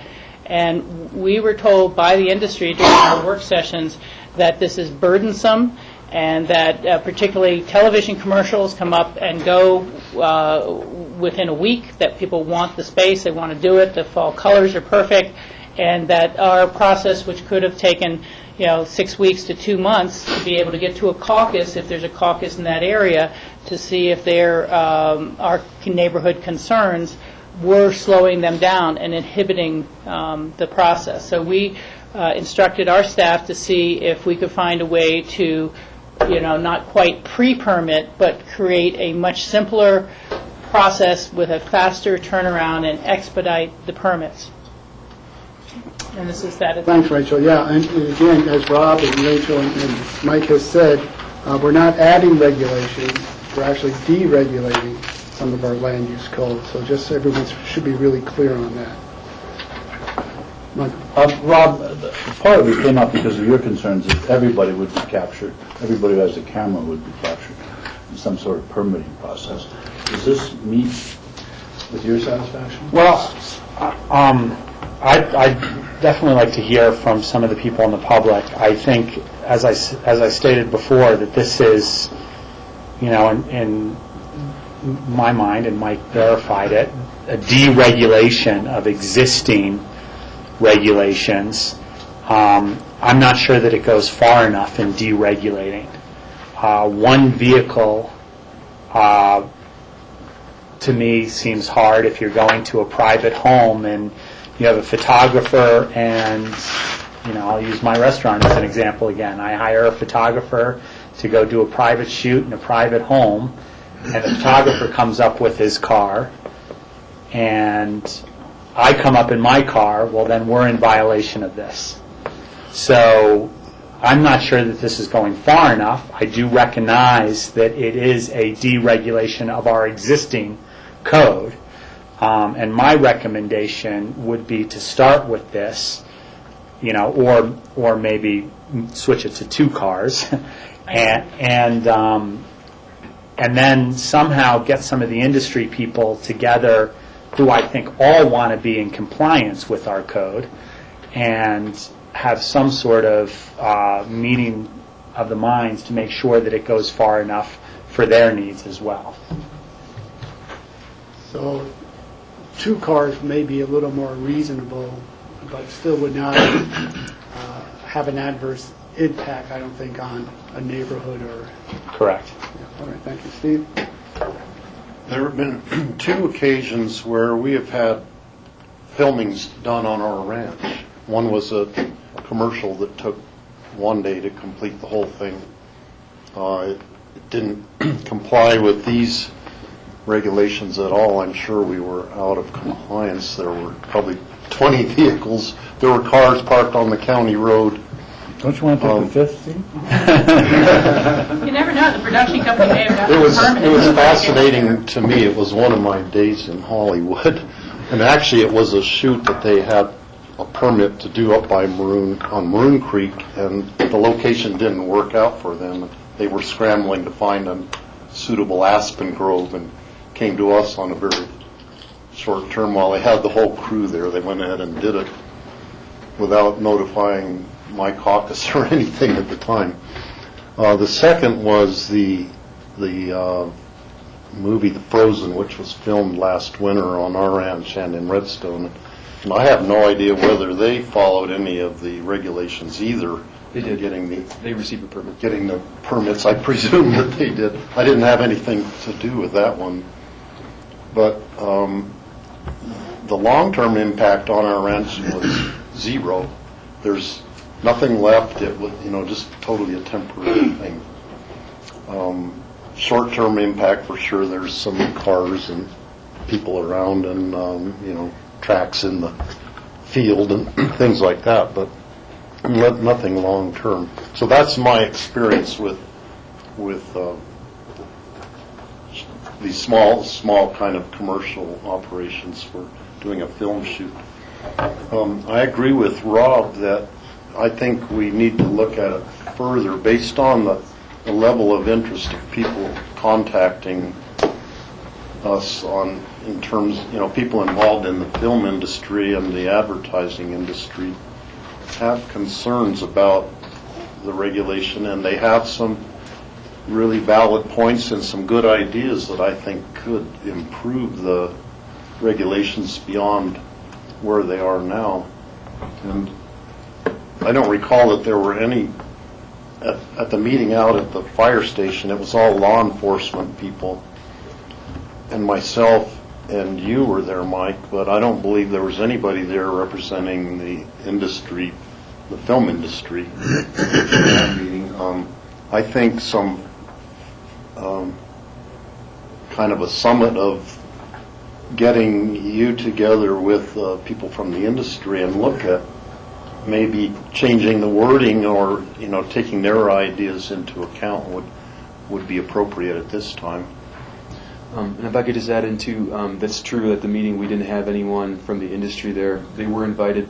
And I actually did work with, and I can just say because they know, Aspen Productions, Jerry Long and Liz Long. They do a lot of business in the county, and they receive a lot of permits from us. And I personally vetted this with them to go over what they thought was an appropriate set of exemption, for lack of a better word, standards to do this. But that's a great idea to get more people involved too. Rachel? No, go ahead. Michael? Rachel? Well, in response to Steve, we had numerous hearings on the subject with numerous attendees, all in the industry, who are concerned about permitting, but at least from my point, so we've done a lot of outreach to you. So, but from my point of view is that you simply, whether or not you experienced disruptions, there's the possibility of disruption from production companies and from people who, having made this community a community of neighborhoods and caucuses, people who come to exploit that and leave the scene of the crime, essentially, with the impacts unanswered, undealt with. And so I think this is a fair look at that to make sure that both the neighborhoods, caucus areas, aren't impacted unfairly, or at least aware of the impacts before they happen, and also to give the production companies some guidance in exactly what their expectations of them are. And so this is why we're here. This is what we're doing. So, Rachel? Yeah, I was going to agree, I think, with both Michael and Steve in that when you get in more rural areas and you have a large piece of property, it's perhaps far less likely to impact neighbors. When you get into Mountain Valley, and the roads are very tight and windy, and there have been examples there where the neighbors will complain to say there are 15 cars parked on the sides of the streets here, and they didn't clean up, and there's trash on the spillway afterwards, and our snowplows haven't been able to get through, and was this permitted? And it wasn't, and there was no, guidance about the traffic concerns or the safety concerns. So, people were like, a fire truck could not get through here. They're double parked on both sides of the road. So it's not as if I want to be in an over-regulation business either, but there are real concerns that happen. And then I would also agree with Steve that, we can always look for and find ways to improve the code. And if additional outreach is required or input or ideas, we can continue to do that.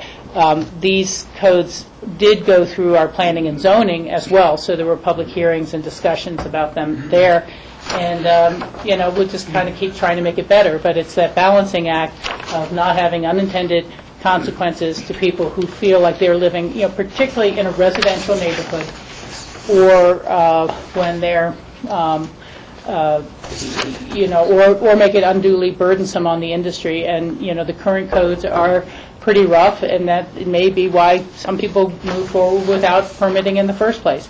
But I think that, again, when you get out of a commercial area and it's no longer a commercial property and it's a residential area, neighbors do kind of have a right to know that you're starting to create or allow commercial activities. So, any other questions for Mike on this topic at this point? We can come back. So what I'll do is, if anyone from the public is here to just address this particular item, again, this is not a public hearing, so don't abuse the power. I will cut you off if necessary.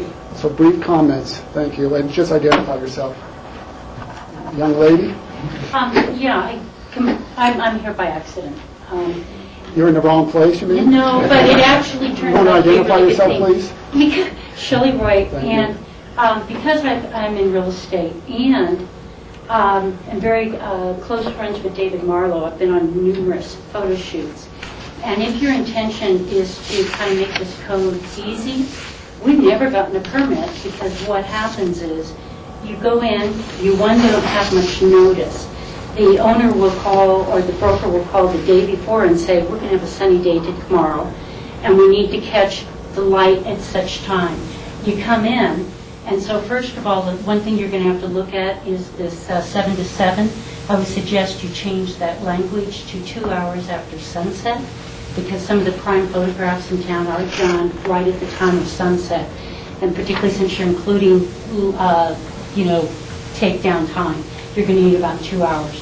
The second thing is, unless you've been getting a lot of complaints from people having a photographer come into a single-family home and take photographs, I would completely delete paragraph B under your temporary commercial events. It's the Exhibit G page, because that language actually is going to catch people that I don't think you're trying to catch, And in fact, that language describes almost completely what most is being done here without any of those people thinking they need a permit. Never crossed my mind that when I hired David to take a picture of a house, I needed to have a permit. And why this language doesn't work, Rob, you hit it. Not only will the photographer come with the vehicle, depending on the size of the house, that vehicle is often completely filled with lights and tackle and everything that they need to take these pictures. The photo assistant, and usually it's a singular, very rarely are there two, might come in their own car for various reasons, that they can come and go if they need something, leaving the main vehicle there really as the vehicle of which they load and unload from. So to make it easy, I would delete your paragraph B, unless 2 years down the line or 6 months down the line, you're getting a lot of complaints for this kind of activity, because that's what this paragraph describes. And the only other thing that's a caveat, though, it says 2 days. 2 days seems really reasonable. Again, in that industry, because they're so tied to where the light is and what's changing, I've often seen them show up, think they're doing it, take 2 photographs, an unexpected storm comes in, and they disband for a couple days. They're back 4 or 5 days later to see if they can get it again. I've even been with friends who said, oh my God, the light's good, let's go see if we can get that picture. We all jump in the car and go and try to get it. So that's why, if you want to loosen, watch a little bit how tight you get on your language to define. Thank you. Anybody else that is different information, not reiterating the same information that Shelley just gave? Yeah, she knows more than I do. Greg Bushman. I just wanted to say that I appreciate what Rob said, Steve said, and listening to what everyone else said, I do understand and sympathize. All I can say at this point, there are several concerns we have with this. I have several letters here from many people in the community who are very concerned, but they're working at the X Games, they can't get here, or they're somewhere else, but they're very deeply concerned. Pitkin County has a reputation in the country for being perhaps the most restrictive place for production. Many productions have gone away. Those productions could have given us a lot of PR value, marketing value that the city and the resort have limited budgets to pay for. Yet we're so restrictive that people will not consider coming here. I've had many, many clients go away. Additionally, I've had filmmakers, producers, people who've worked with Mike even have said, I'm afraid to go speak to those people. Others said, I got out of the business because it was so restrictive. I feel as if I've been run out of town. That was a quote that I received from someone today.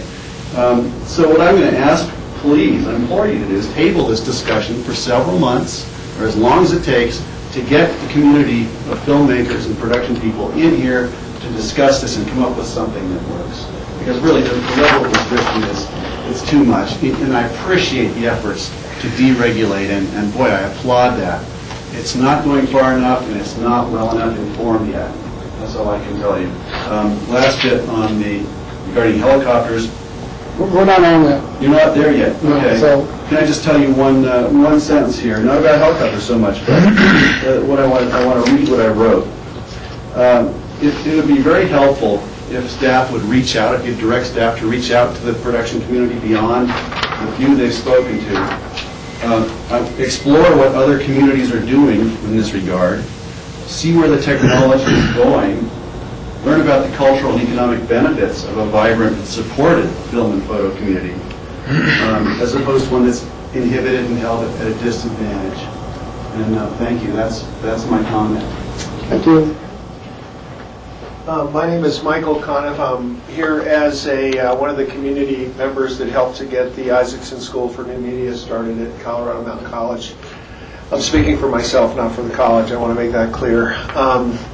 We are trying with the Isaacson School as a linchpin to create what we're calling the Digital Valley.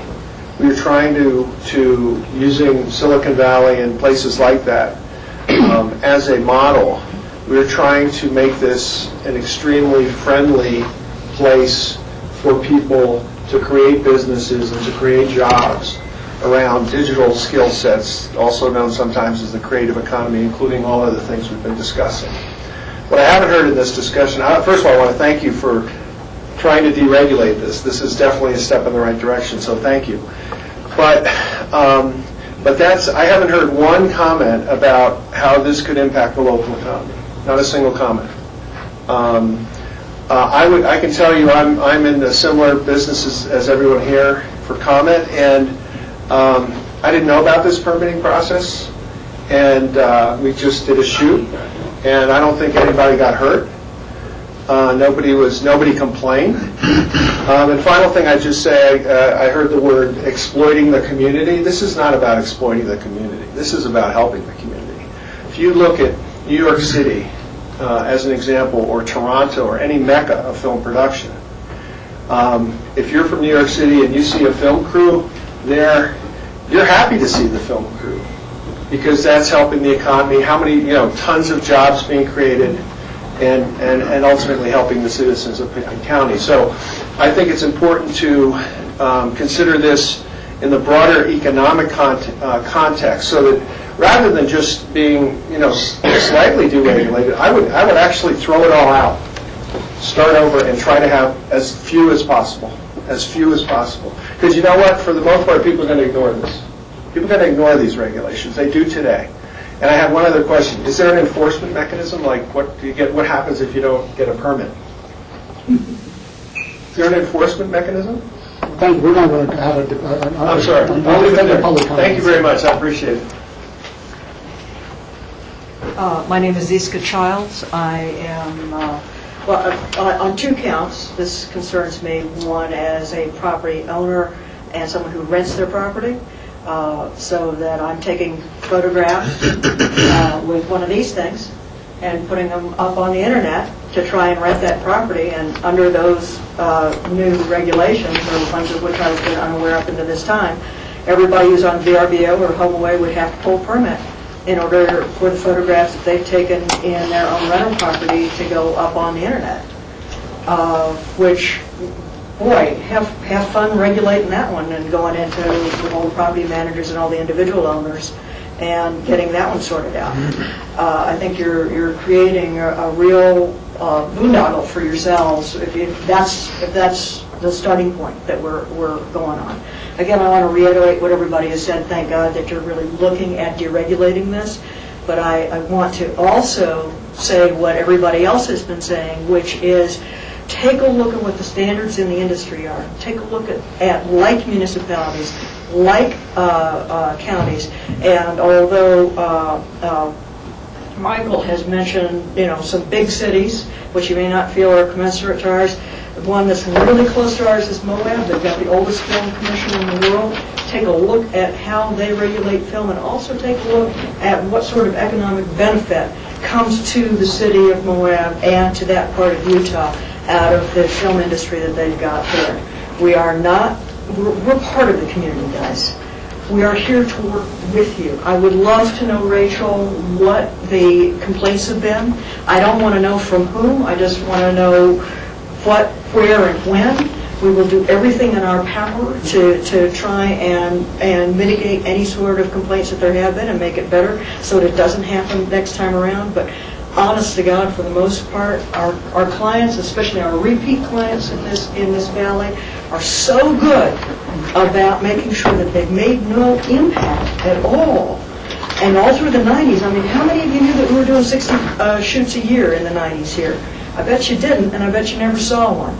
But all you saw was the money coming to you trickling down.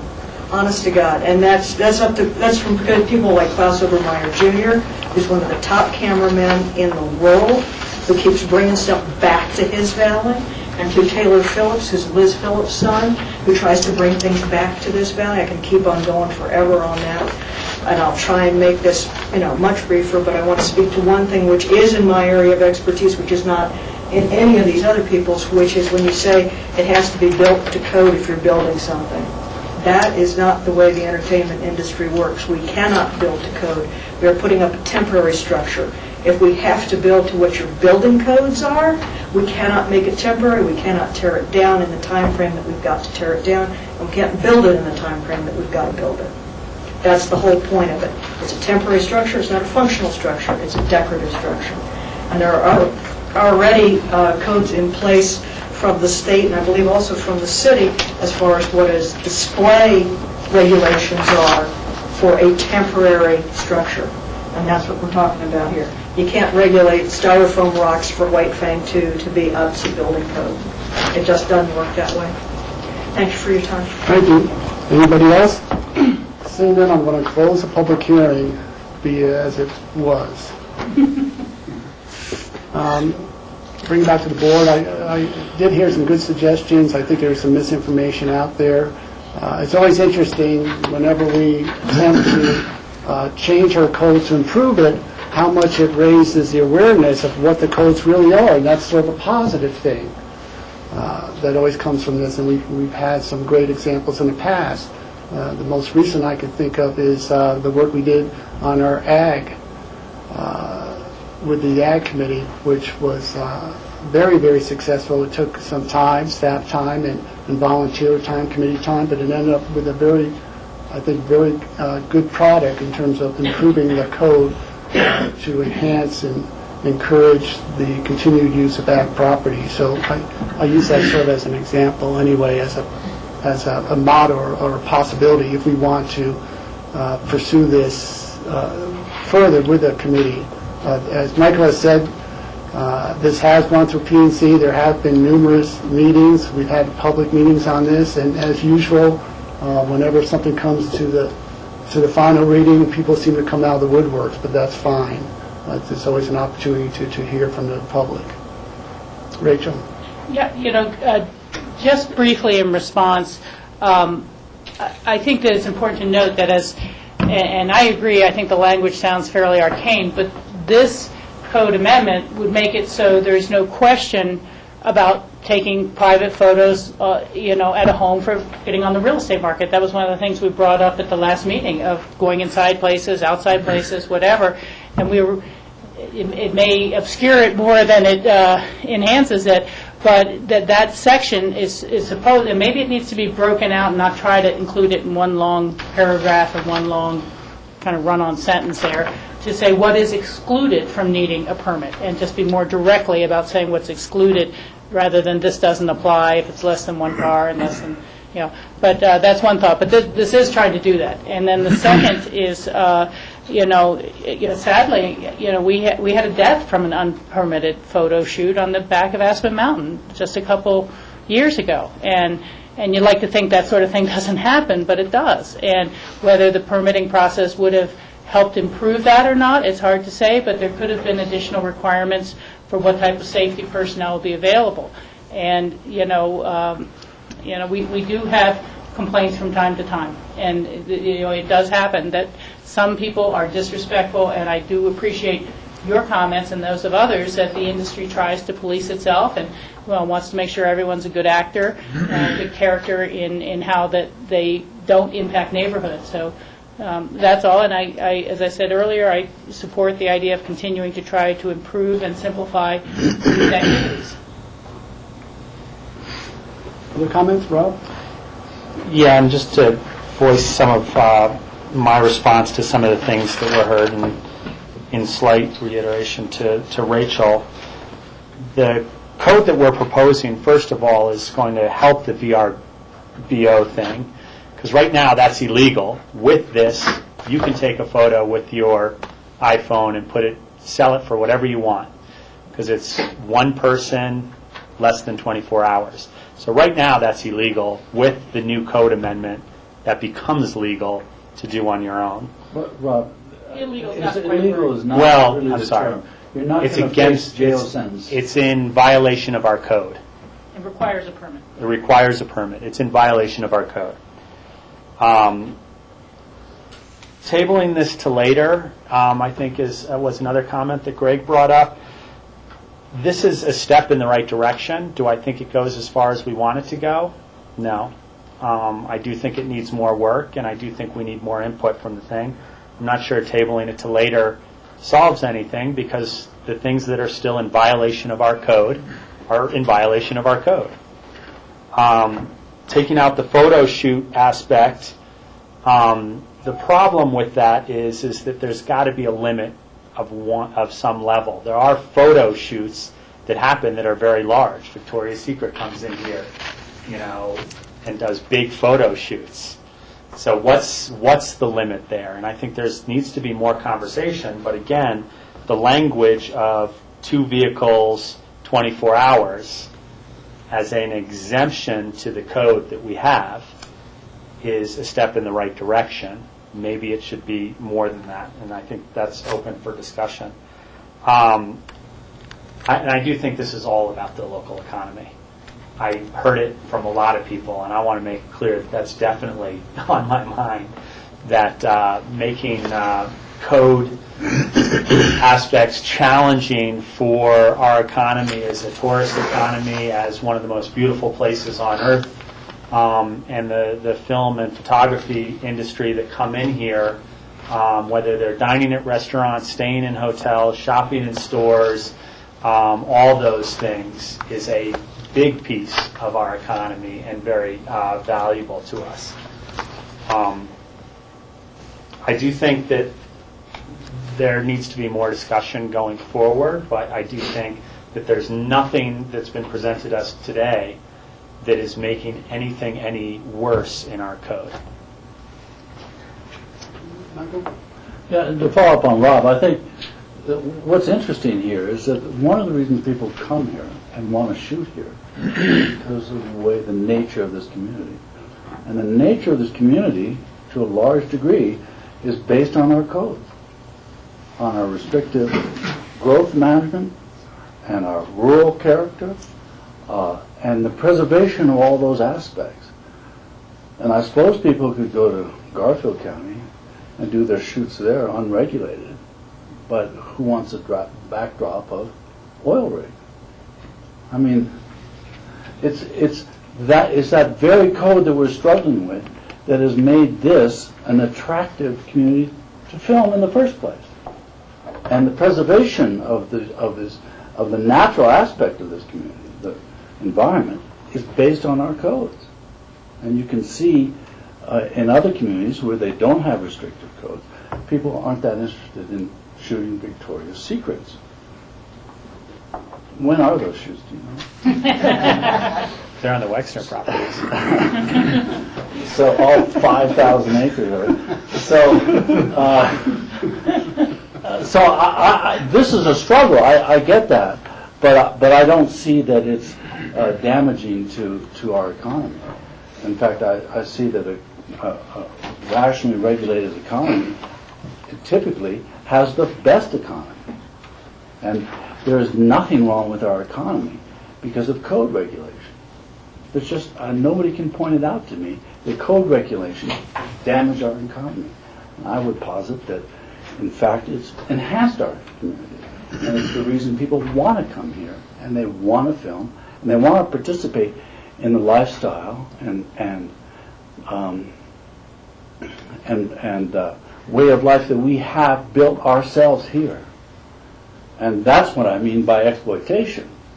Having built this community, to have somebody come in for 3 days and disrupt a neighborhood or disrupt a rural area and then leave, that's exploitation. Pure and simple. Now, because it's convenient for them. Now, to prevent total exploitation, it seems to me we have to have some degree of regulation. And this attempt is to back off actually on regulation, and I'm quite comfortable with it. And there have been abuses, and they've led to unfortunate circumstances. So I'm comfortable with this. We're still struggling with it. It'll probably be improved, but I'm comfortable proceeding, quite frankly. Steve, I'm sorry, do you have any comments before I make a comment? What do you think about it? I will eventually. I don't think tabling it is the right direction, because if we table it, then we're going to be operating under the existing code, which I think we're trying to correct. So in my mind, the path for me would be to approve this, and with an amendment, and I like Rob's suggestion in terms of adding one additional car. That makes sense. And then if there's an interest by the film and media community to commit themselves to work on a committee with staff, then I would welcome that, but knowing that there is going to be a time commitment. You know, when that ad committee came together, they were diligent. They worked tremendously hard. There was a lot of hours in it, but they ended up a very good end product, and that's what it requires. It doesn't require meaning that you come for 10, 15 minutes from one meeting and you're going to be able to resolve this issue. So if there's a commitment by those in the industry willing to form a committee and work with staff, then I would be supportive of this, because there's always ways to look at improving. But to table it at this point, or not to approve it, means that we're not taking any more comments. I'm not commenting, I'm just waiting here to join a committee. Very good. So that would be my suggestion. George? Yes. Also, another example, it seems to me, is our recent struggle with accessible dwellings, which we had a volunteer citizen who spent over a year with our community development to come up with an improved building code. That kind of commitment led to our approving something that I think is a real advance in our code. So I think you're right. I don't think we should table it. I think we should go forward. We need some advice from an attorney, perhaps? I just want to make a couple of comments to the proposed language in advance of the motion. Okay. I think we went through the cycle, but I wasn't sure. No, that's Well, fine. we have one more topic before we get to a motion on the whole ordinance. Well, for this language. Okay, well, hold on for that. I'll get back to you, John. Rachel, you had your hand up? Well, yeah, you know, I guess I want to say this is a challenging section of code, because at some level it mixes temporary commercial use special event, and that may be a film set or shoot, or it may be a large fundraising party. And I'd have to, just following up on your comment, I'm not sure that under temporary commercial uses special event, the existing code, number one, about temporary structures shall conform to adopted building codes, does that translate to what could be a set for a photo shoot?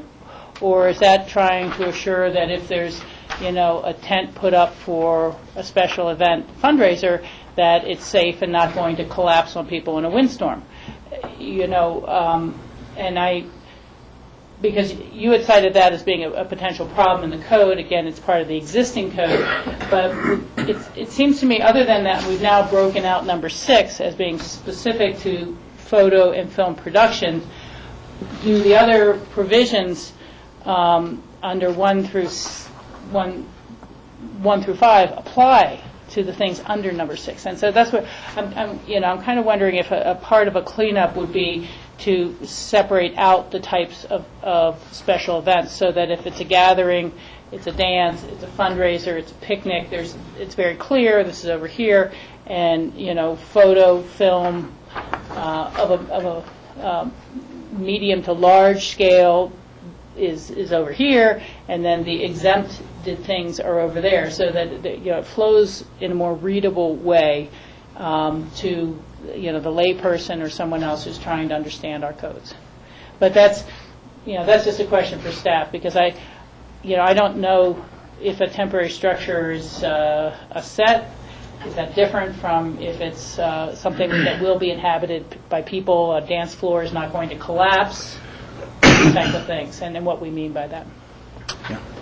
And if I could on that, we have a building code which defines temporary structures, and they do have different criteria than a permanent structure, and habitation is always the key.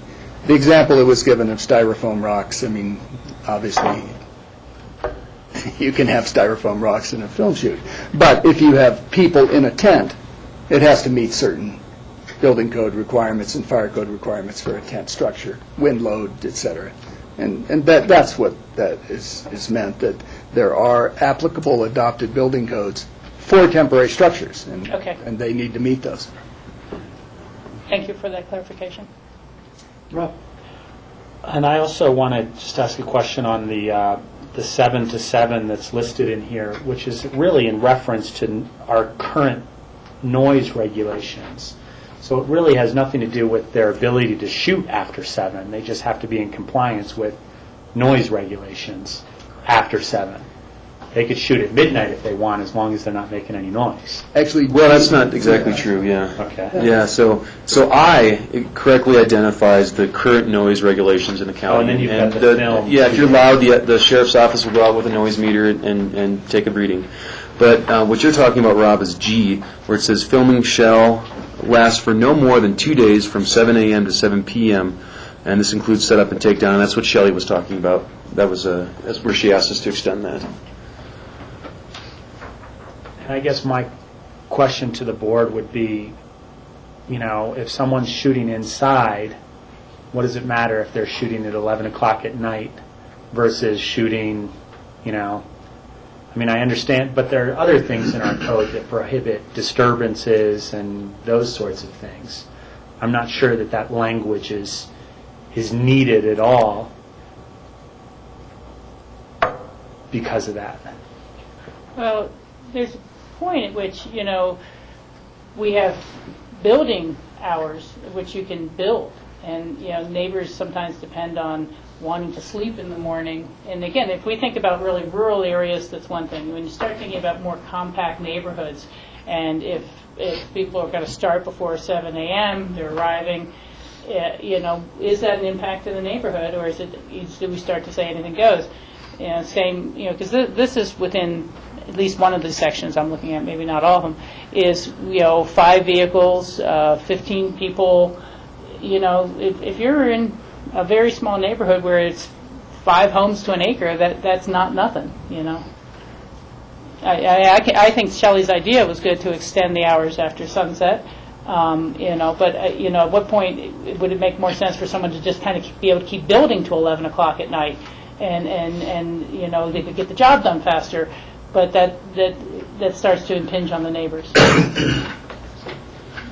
And actually, Rachel, that's exactly where we got those timeframes from too, was the building. They look familiar, Okay. but I can see the value of an evening shoot too. So John Ely, you want to add some, look at some language? Well, the first thing I wanted to mention is the language in page 7 of 12, which is the criteria under subparagraph 7 at the bottom of that page, as well as the language for the amendment to temporary commercial uses, special events on page 12 of 12, hasn't been reviewed by the P&Z yet. That was done in response to BOCC comments at the last meeting. So that stuff will have to go back to the P&Z and then come back to the board. That doesn't mean the board can't adopt it at first reading now. It simply has to go through that step pursuant to the code. The other comment I wanted to mention is that in the new language on page 12 of 12, there's a breakdown within that paragraph of component parts of an A, B, and then a Roman numeral 3. I think the Roman numeral 3 needs to be switched to a C because a reviewing body won't know what to make of that when you try to categorize things. Also, there is a distinction between A and B, between photo shoots and filming.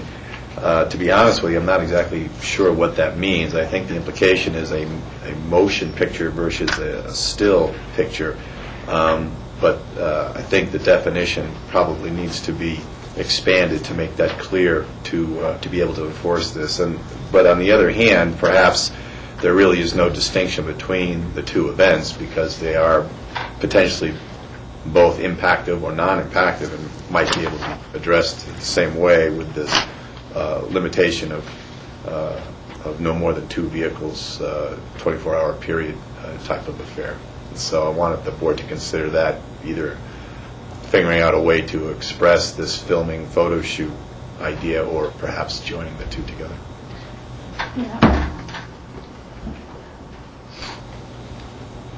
As long as we're on that page 12 of 12, temporary, I still read this paragraph. It almost seems like a double negative to me that, on the one hand it's describing what is supposed to be exempt, but then it ends up saying temporary commercial uses / special events require the issuance of a temporary use permit.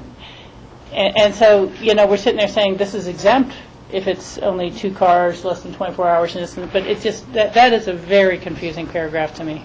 Yeah, it could have a definitive sentence instead of the way it's written.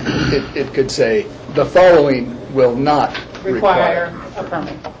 And that was your earlier point in terms of specifying what's actually excluded and separating that out. Yeah, it's easier and.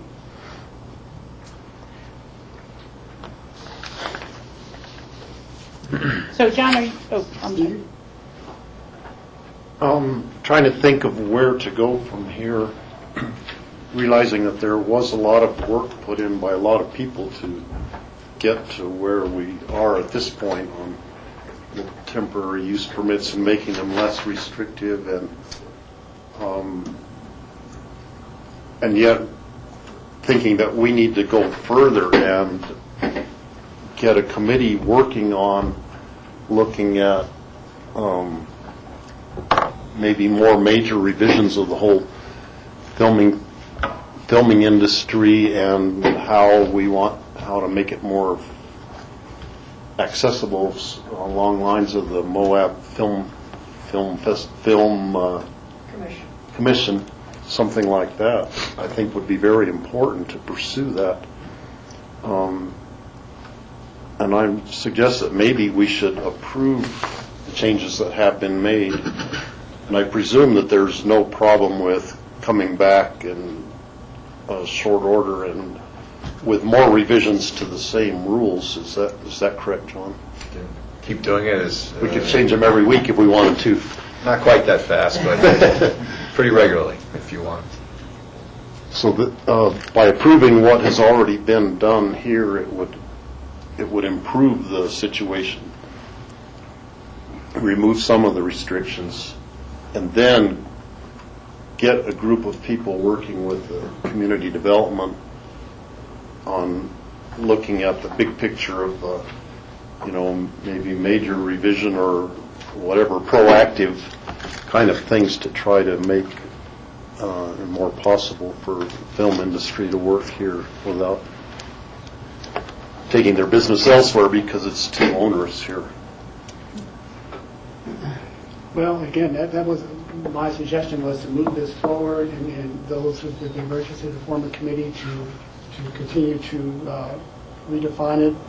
Frankly, I'm not very interested in turning Aspen or Pickens County into a Moab or whatever the county's name is. If you go down there, you'll see, as Michael said, you'll see a vast difference in terms of values and impact. So that's a whole nother discussion. But we could certainly work on this in terms of simplifying this aspect. So that's what I would suggest we move forward on. With a few of these little revisions, separating that paragraph out, 12 to 12, defining what's actually excluded, adding one additional car allowed to be excluded under those exclusions as a starting point. And the 2 hours after sunset, is that better than 7 to 7 p.m. or do you have a thought on that? Well, I don't have a problem with that. I mean, 7 to 7, in the wintertime, it's 2 hours after sunset is 7 p.m. Summertime it's 9 p.m. So, other thought, Rob? Maybe some thought on direction with, this is actually second reading, not first reading. Of some of the text. Some of the text. So do we move forward, because this has to go to P&Z, move forward with some of this ordinance, some of this land, is it an ordinance or some of this ordinance, and leave out the other stuff to go back to P&Z? What's the recommendation in terms of moving forward on everything? But as you said, some of it has to... The board's poised to adopt at a second reading the language that it reviewed last time with those minor modifications, which is, I believe, everything but the two sections that I referred to, the criteria under the 7 of 12, I guess. 12 of 12. Well, the whole 7 or 12 is the helicopter. Right, that aspect. Language, the criteria there, and 12 of 12 in its entirety. So that needs to be reviewed by P&Z before the board can adopt that with finality. Also, that aspect does significantly change what it is you're adopting. In fact, this 12 of 12, the change to definitions has never been reviewed before now. We talked about it generally, but there was never any language to be accepted. So this you can move forward on, but in the form of a first reading, and then it's referred to P&Z and it'll come back to you. So it just kind of continues as a first reading? Those aspects. Yeah, those aspects. Then the rest would be... You can adopt that with we finality. would adopt it with finality now. Thank you. So have we addressed the helicopter? We haven't. We haven't, but I was assuming, maybe that's a wrong assumption, that was going to fall under the special events part of it, but That was part of the code amendment under the special events part, so that's number 7, and we can talk about that one now. okay, so this is, yeah, I was separating them in my mind. So, anything else on the photo aspect of it, or what we've been discussing? We've captured those notes. We'll see if when we get a final approval whether we'll make those changes that's been discussed. Well, I mean, just for further discussion, I think we need to filming. I mean, who uses film anymore? So we really have to define what that means. John referred to it. Is filming a word for what? Who uses? Moving pictures. Yeah. We'll go back to the old. Yeah, exactly. Yeah, because you're right. There are many times it didn't.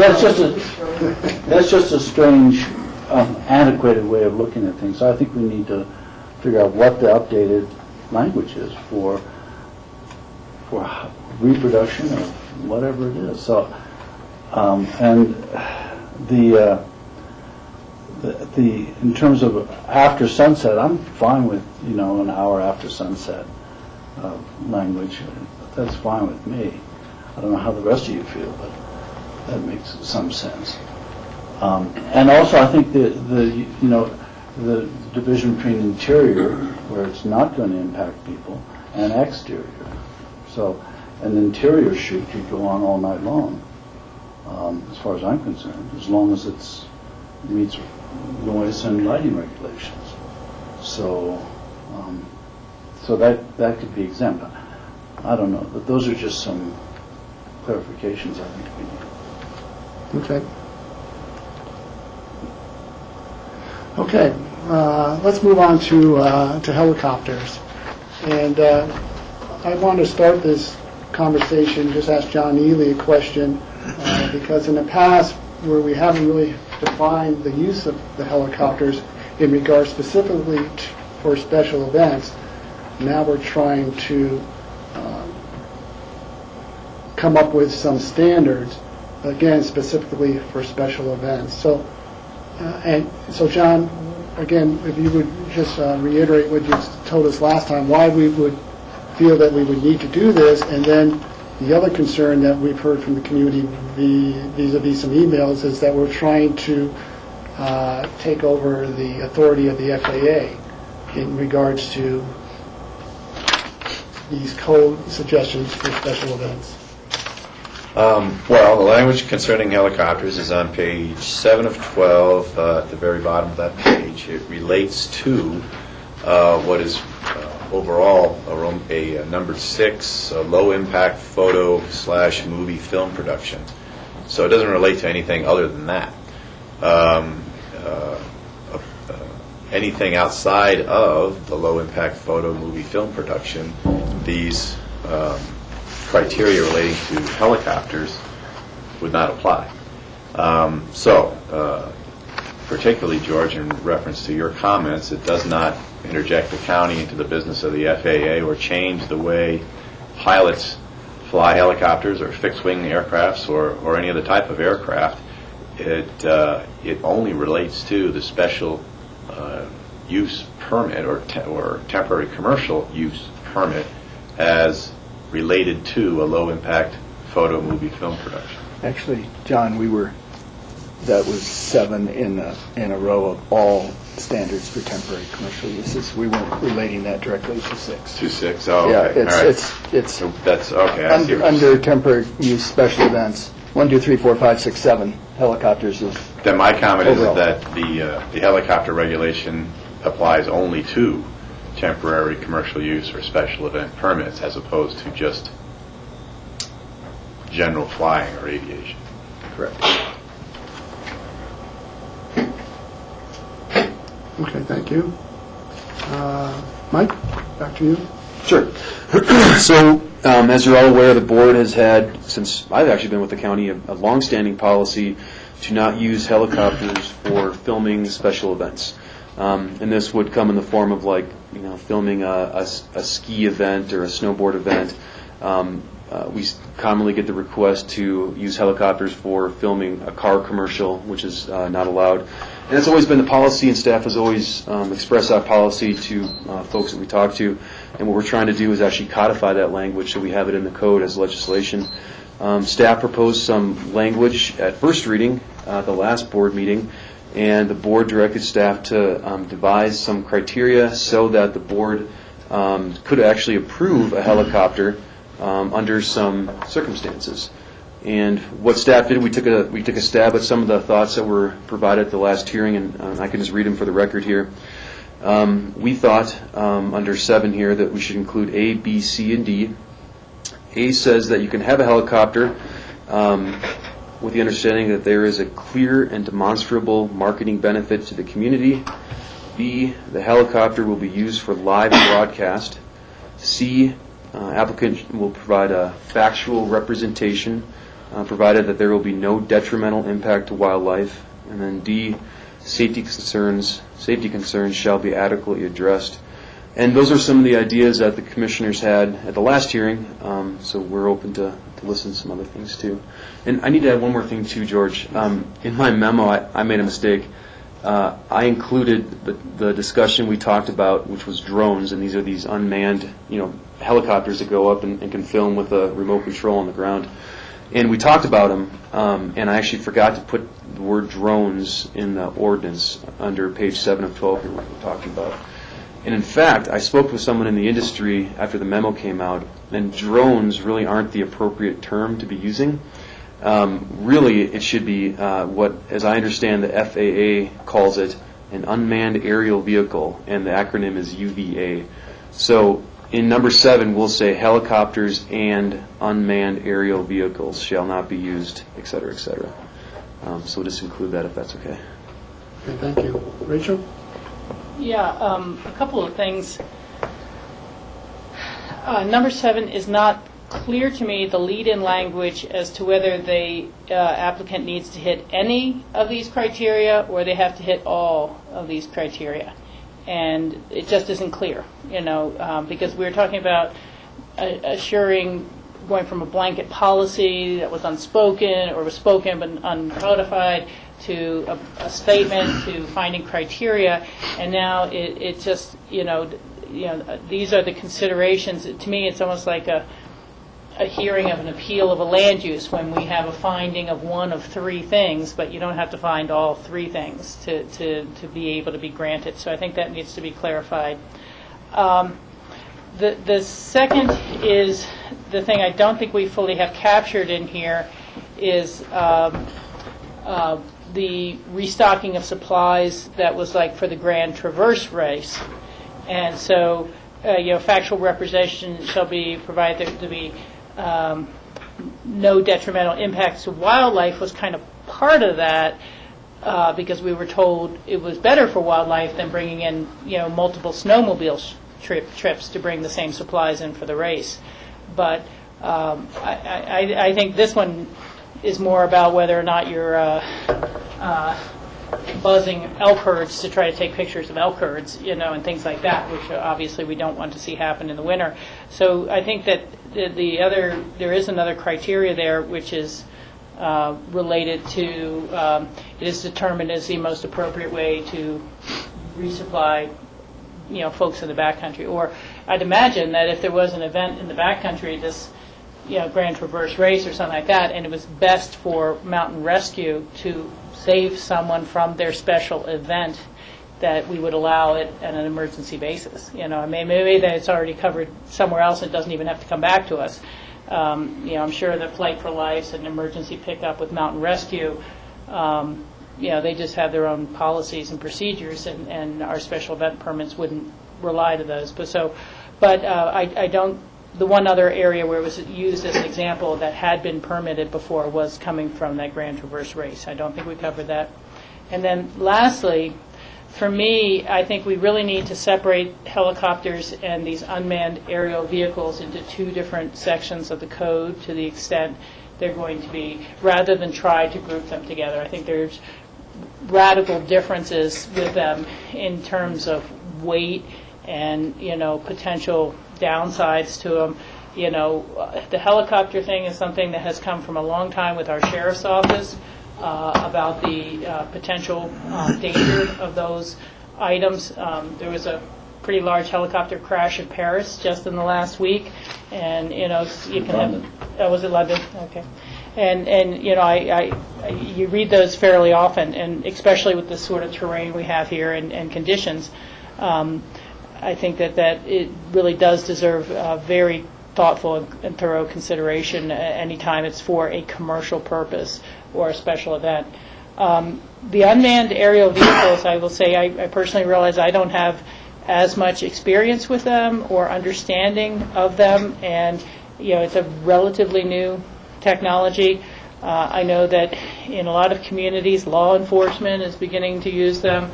They're using them for wildfire spotting. They're using them for a lot of different activities, and I appreciate Michael bringing them up as being something to consider. But I do think that perhaps we need, or I feel at least I need, a better working familiarity with them before starting to say what is the appropriate code.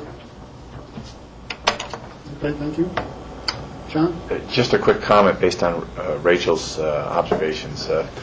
The way I would read this paragraph 7 is that these A through D criteria are read in the conjunctive. In other words, ands in between there. I don't know if that would reflect the board's intent, but that's how I think it would be interpreted if it were to go to a different tribunal. Also, this refers to helicopters shall not be used, the language says helicopters shall not be used for filming, as opposed to, say, resupply or safety, rescue, or anything else. So I would read this as the application of Totally helicopters separate from only those. to, right, exactly. Okay. Thank you for that clarification. Questions or comments? Rob? In light of what John just said, all of these have to apply, I'm not so sure that live broadcast is in all ways has to apply, in my opinion. Meaning, if there's commercial benefit and they're filming it to be broadcast later, this is saying that they don't apply no matter what. But could be used for broadcast as opposed to live broadcast? I mean, without the broadcast, what's the marketing value to the community? I mean, because I think, I could be wrong, but I think the board's intent was that this is not going to be suddenly for 60-second car commercials. Is going to be, it was really centered around the bicycle race and watching the racers come over Independence Pass. But In real time. in real time, to the extent possible. Which they failed to do. Yeah, you could say broadcast or rebroadcast, and maybe you're right that it's going to be on a 2-hour delay with ESPN because of the world markets, and we don't want to, make it have to be live broadcast, live or rebroadcast, if that's the appropriate term.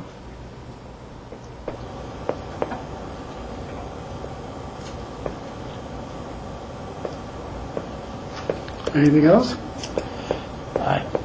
I'm just not sure that we got to a There were definitive answer. several emails that people sent with regards to filming from helicopters, and it's a similar situation to the filming stuff that I think there are concerns out there that they feel like the wording could be better. One instance is safety concerns shall be adequately addressed. And the emails mention that the FAA can is really the one that has a whole set of rules concerning safety regulations for any aircraft. And they thought that the wording of that is vague and could be improved on a lot.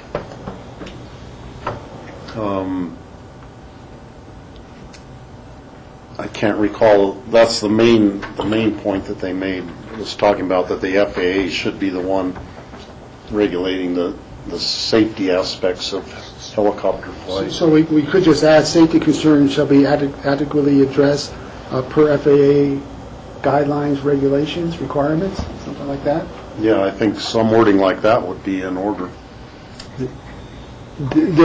The safety concerns have mostly been expressed by our sheriff's department, and I'm sure they would not want to be left out of the loop to just the FAA. There may be some different things that our local sheriff's department looks at than the FAA does. Okay.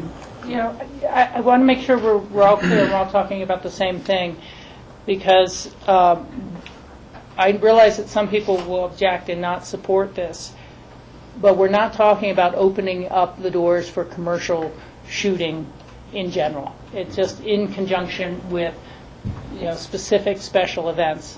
And to that end, we were depending upon the event organizers to coordinate, say, with the hospital and the airport here locally, of what would they do if there was a flight for life during that time period. How would they coordinate that? How would they understand that and in the airspace? So those were the types of things that I think we were talking about, which really have direct connection to the permit for the special event, as opposed to broader FAA safety rules for vehicles or aerial vehicles, aircraft. So I also would not want to necessarily add that. I'm sorry, add what? Well, he had Add the FAA. Yeah, I threw that out, so Rachel. Into our regulations. It's not, we're not going to begin having marketed helicopter tours of the Aspen area, homes of the rich and famous. There's no application for those sort of permits available.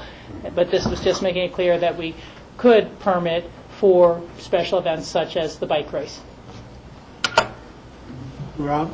I'm just a little unclear, because my thought process for letter D, safety concerns shall be adequately addressed, to me is kind of saying, well, FAA is not adequately addressing them. I mean, any flight that goes up by FAA into FAA space has to address the concerns of the FAA. So are we saying now that the FAA doesn't address safety concerns? Well, they're going to approve our special event permits too? No. But the point is that, where are we to override FAA? And I don't know what the answer. What's the sheriff's concern that there should be more stringent regulations or guidelines than the FAA regarding safety for various things? And I'm not sure what that is. Let me give, if this helps, I'll give an example of where, in our mind, and I'm speaking now for the sheriff's office, because I remember it vividly, we had about 6 or 7 years ago an application for an international artist to construct these very large dice. And these dice were like like you play craps, dice. And the idea was that these dice would be picked up via helicopter, and these things are massive. These are 10 by 10 by 10 dice, yes, or art. And he was a performance artist, and the performance artist wanted to pick up the dice at the Aspen Art Museum down by the river there. And with a helicopter, they would lift these dice up and then helicopter them over to the super pipe at Buttermilk. This was after X Games was done, and then pitch them down the Buttermilk super pipe in an effort for performance art. And our SO, our sheriff's office, and the Aspen Police Department felt it was such a safety concern that this was not permissible. In fact, they would not allow the helicopter to come down and pick up these dice and do this. And there was a compromise finally found. They actually got a semi-truck and picked it up and brought them over there, and they did it that way. But that was an instance where the sheriff's office and the APD felt it was just there was too many safety concerns to adequately address the use, and that was an example that I can remember. But FAA would have allowed it, is what you're telling me. That's correct. I don't know. Well, I don't know. Actually, yes. We don't know if they asked the FAA. Yeah. And how long is their permitting process? You know, we might delay all of our things further by requiring someone to go to the FAA. Well, but Rob's point is that the FAA, we're not going to overrule the FAA. Yeah. But we may have particular concerns. I think one of the concerns, certainly of the organizers of the bike race, was that the helicopter didn't go so low as to blow gravel into the Bike races. bike race people. That's not really covered by the FAA, but it is a safety concern. So if they could still be meeting FAA regulations, but still mess up some people. So those are the kind of things that we're looking at. And we might not want to, just as a community, have the risk of low-flying aircraft, even permitted by the FAA, go over our residential sections that might be allowed. We might not want them to go over forests and that are in danger of a conflagration in the coming drought years, even come close to that. So there's a lot of safety concerns that the FAA isn't going to regulate, but they're going to be under the FAA aegis. But I think it's reasonable for us to have even further concerns, and that's all we're talking about. I would agree with that. Rob, back to your earlier point or question, and I didn't mean to skip over, but under B, you had a question or comment regarding perhaps we should leave out the word live under live broadcast, and Rachel's suggestion was live and or rebroadcast. Does that work for you? My thought would be that A takes consideration of B, whether it's of community benefit, and I think the board could make a stand at a point whether or not a commercial is of community benefit to the level that we want it to be. And I think this board, I don't know what this board's opinion on that would be, but the point is that A says, does it have a marketing benefit to the, a demonstrable marketing benefit to the community? And B is not needed because the criteria for B would be whether or not it's got value to the community. But that's a much broader definition if you leave out B. B just narrows it down slightly because we don't want helicopters on a constant basis. So you had better have not only a compelling marketing benefit to the community, but you'd better have a live broadcast because that's the fundamental nature of what you're trying to do, like the bike race. In other words, the bike race, because it was a live competition, needed that. They made the point that they needed that helicopter there. Otherwise, you would just have, it's a marketing benefit to the community. You could have helicopters on a daily basis. And that's not something I'm interested in. Well, I can only agree. I don't think we should be opening the door to hearing, and I mentioned this at our very first ruling, we don't want to lead anyone down a merry path of thinking that they should go through the application process and do everything else just to get our board at our discretion and saying, no, that's not a large enough, clear, and marketable benefit. And, we need to be real. I don't want to talk only about economic benefit. There's neighborhood impacts, and I was willing to accept, and many were, the forest clearing on Smuggler Mountain with helicopter loads because it was less disruptive, or the clearing that the Forest Service, I think, or was it Colorado Parks and Wildlife did in the Woody Creek area. It was permitted. But it's very, very noisy, and it's day after day after noise, and the noise in the winter can be particularly disruptive to wildlife and our elk concerns and habitat, and it echoes throughout the valley. It's not, contained in any way. So I really would like to leave that standard in there because we only were opening the door, and it was a considerable push to do it in conjunction with the bike race. So, George, just so I'm clear, it sounds like Rachel wants to keep the language live broadcast. Live or rebroadcast, but something about broadcast. I guess I don't understand the language there, because rebroadcast, a commercial is rebroadcast. It's I think live rebroadcasted. and rebroadcast. So it's like saying live or not live broadcasting. I don't know what rebroadcast means. But what I meant is that if it is filmed for some reason and there's a delay and they're not going to put it on until 2 o'clock in the afternoon because there's a huge tennis match at 1 on ESPN. What if they're showing it the next day? Then that doesn't apply. If they're showing it a week later, that doesn't apply.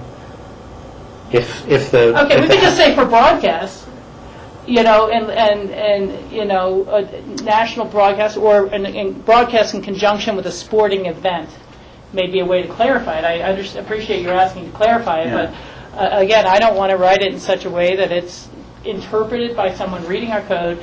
Oh, that's great. I can come in and do a new commercial shoot for a car going over Independence Pass, and that's going to be okay to track this car by helicopter.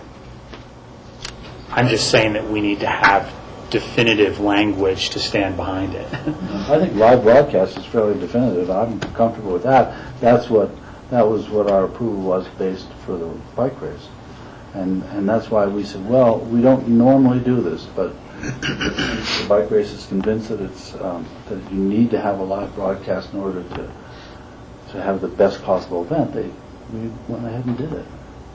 But I feel that means that if there's some glitch in their system that they can't broadcast live, we're grounding that helicopter. We want to get the footage, you didn't like but we're not going to use language either. We're not going to use it. But my whole point is that the language doesn't mean anything if you say for live broadcast or rebroadcast. Okay. It's like saying for positive or a negative, then it's good. I'm saying live broadcast is good enough for me. I'm not mentioning rebroadcast. But that's also saying that we're grounding a helicopter if the bike race says they can't broadcast live. Well, they couldn't. The first year they had technical difficulties. We should have grounded them. But no. Rob, their intent was always, and I believe them, was to have a live broadcast. Based on their intent to have a live broadcast, we permitted it. Whether they went through technical difficulties or whatever, I'm not going to. You have to show intent to have a live broadcast. Whether or not you have it or not, I don't know. And maybe that's the language we should have, the intent to have a live broadcast. Steve? I'm remembering Wide World of Sports, which a lot of that was not live. It was rebroadcast stuff, all condensed into Saturday afternoon. The event maybe took place on another day of the week, but they filmed it, like did a documentary or whatever, with the intention of rebroadcasting it on that time on Saturday afternoon. Somebody could also just be making a documentary of the bike race and not actually broadcasting it live. It could still have equal value for, marketing benefit for the community as a, that sort of a thing instead of a live broadcast. Perhaps language like the helicopter will be used for, I was going to say is necessary for broadcast of a sporting event, whether it's live or rebroadcast or in a documentary. But the helicopter is necessary to produce broadcast materials for a sporting event. But the thing we're not linking it into there is for an athletic or sporting event. It's not in that language. Would that get closer to what you're saying? I just want language that has meaning is the only thing to me. And the way for live broadcast or rebroadcast doesn't have any meaning in my opinion. What would you suggest? If our intention is, it's a different intention, but if our intention is for sporting events only, then I think her language works. I think Michael's language works if the intention is for the intent of the applicant to be I would say live or close to live, because everything's got a 2-minute delay. The argument would be, well, why did you allow them with a 2-minute delay? So the question is, what's the intention of the board in terms of what we want to create here? Do we want to create an exemption for sporting events, or do we want to create an exemption for something that is live? And the only difference between the two is to try to come up with an example of something that isn't a sporting event that we might want to broadcast live. If President Obama were going to jump off Maroon Bells and we wanted to film it, it's not a sporting event. Doesn't qualify as a sporting event, but it might have significant commercial value to our community, but it's not a sporting event. I'm just trying to brainstorm what the intent of the code amendment is moving forward, and have language that has meaning. Well, it seems to me that the intent of this language was that we were faced with making decisions on helicopter use. And in general, we're not in favor of it, and have never been in favor of it, and probably in general would never be in favor of it. So we were trying to narrow the scope of when we would actually approve. And using our past experience of the bike race, which was the first time we were really confronted with, yes, we will permit helicopter use in conjunction with this bike race. The experience of that is what's reflected in these words here. The experience was it was a live broadcast. It had demonstrable market value to the community, and we were concerned. We had the Forest Service here, and we talked about wildlife. And I think we also had the CPW here, talking about wildlife. So, and then safety concerns. We also talked about that. So all these come out of that experience with the bike race. And I think that's why they're here, because we've had experience with that. And I'm still comfortable with it as it exists right here. And as our experience dictates going forward, we might want to change it.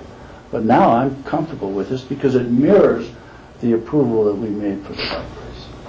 Yeah, and I would agree. I'm comfortable with moving this forward, and this, again, may be something that we can further refine down the road with the help of a committee. That's part of the overall filming committee. This is one aspect of it. I mean, I think Rachel's idea of eliminating the UAV out of this is a good one. We'll deal with that as a separate issue. Yeah. I mean, if you strive for perfection, you're never going to get there.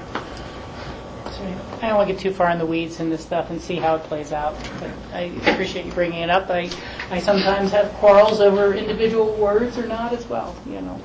We're really missing Jack on this one, aren't we? Yeah. Or did it? Any other questions or comments? I'm getting sort of a nod, at least majority, that we're comfortable with how this is worded at this point. I'm okay with the language as it's worded. I would just have someone let Pro Challenge know that they cannot get approval within our code unless they are live. And I don't know what the definition of that is. So they may come and ask for a code amendment when we get to that point. They may run out of time in terms of getting their permit in that case, but that's for them to decide. Okay. What's next, Mike?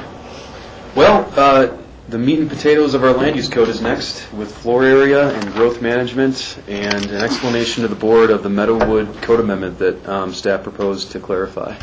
So I can start that? Please. Okay. Do you have illustrations, Mike? Are you going to put those up? I've got great ones right here, yeah. With color and everything, too. We might want to put the screen down. I took it that way because it was broken anyway. Just so you know, the magnet holder it's only got 2 magnets, so it's turning. Okay. So they all fall out. You see? Okay, watch your head. You can get that says it too. Color, yeah. I even talked this up smaller before we even came in. Okay. Okay, so what this section of the code amendments are is for the Meadowood subdivision, and this is truly basically a very minor and clarification code amendment in scope, but it entails some delving into zoning and growth management, and then this specific resolution that was adopted by the board in 1999. So what we wanted to do was just quickly go over some zoning and what this means in terms of the code amendment. So the basic tenets of zoning in Pickens County is we have rural areas and urban areas, and they're defined by what's called our urban growth boundary.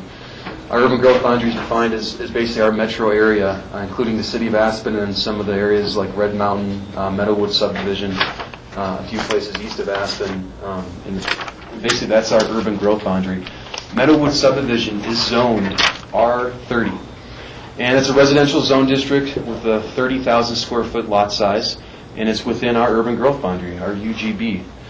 And what the R30 zone district provides for is a floor area ratio of 0.13 or 13%. And what that means is you'll hear this term in the paper, you'll hear it from staff, it's basically your FAR, your floor area ratio.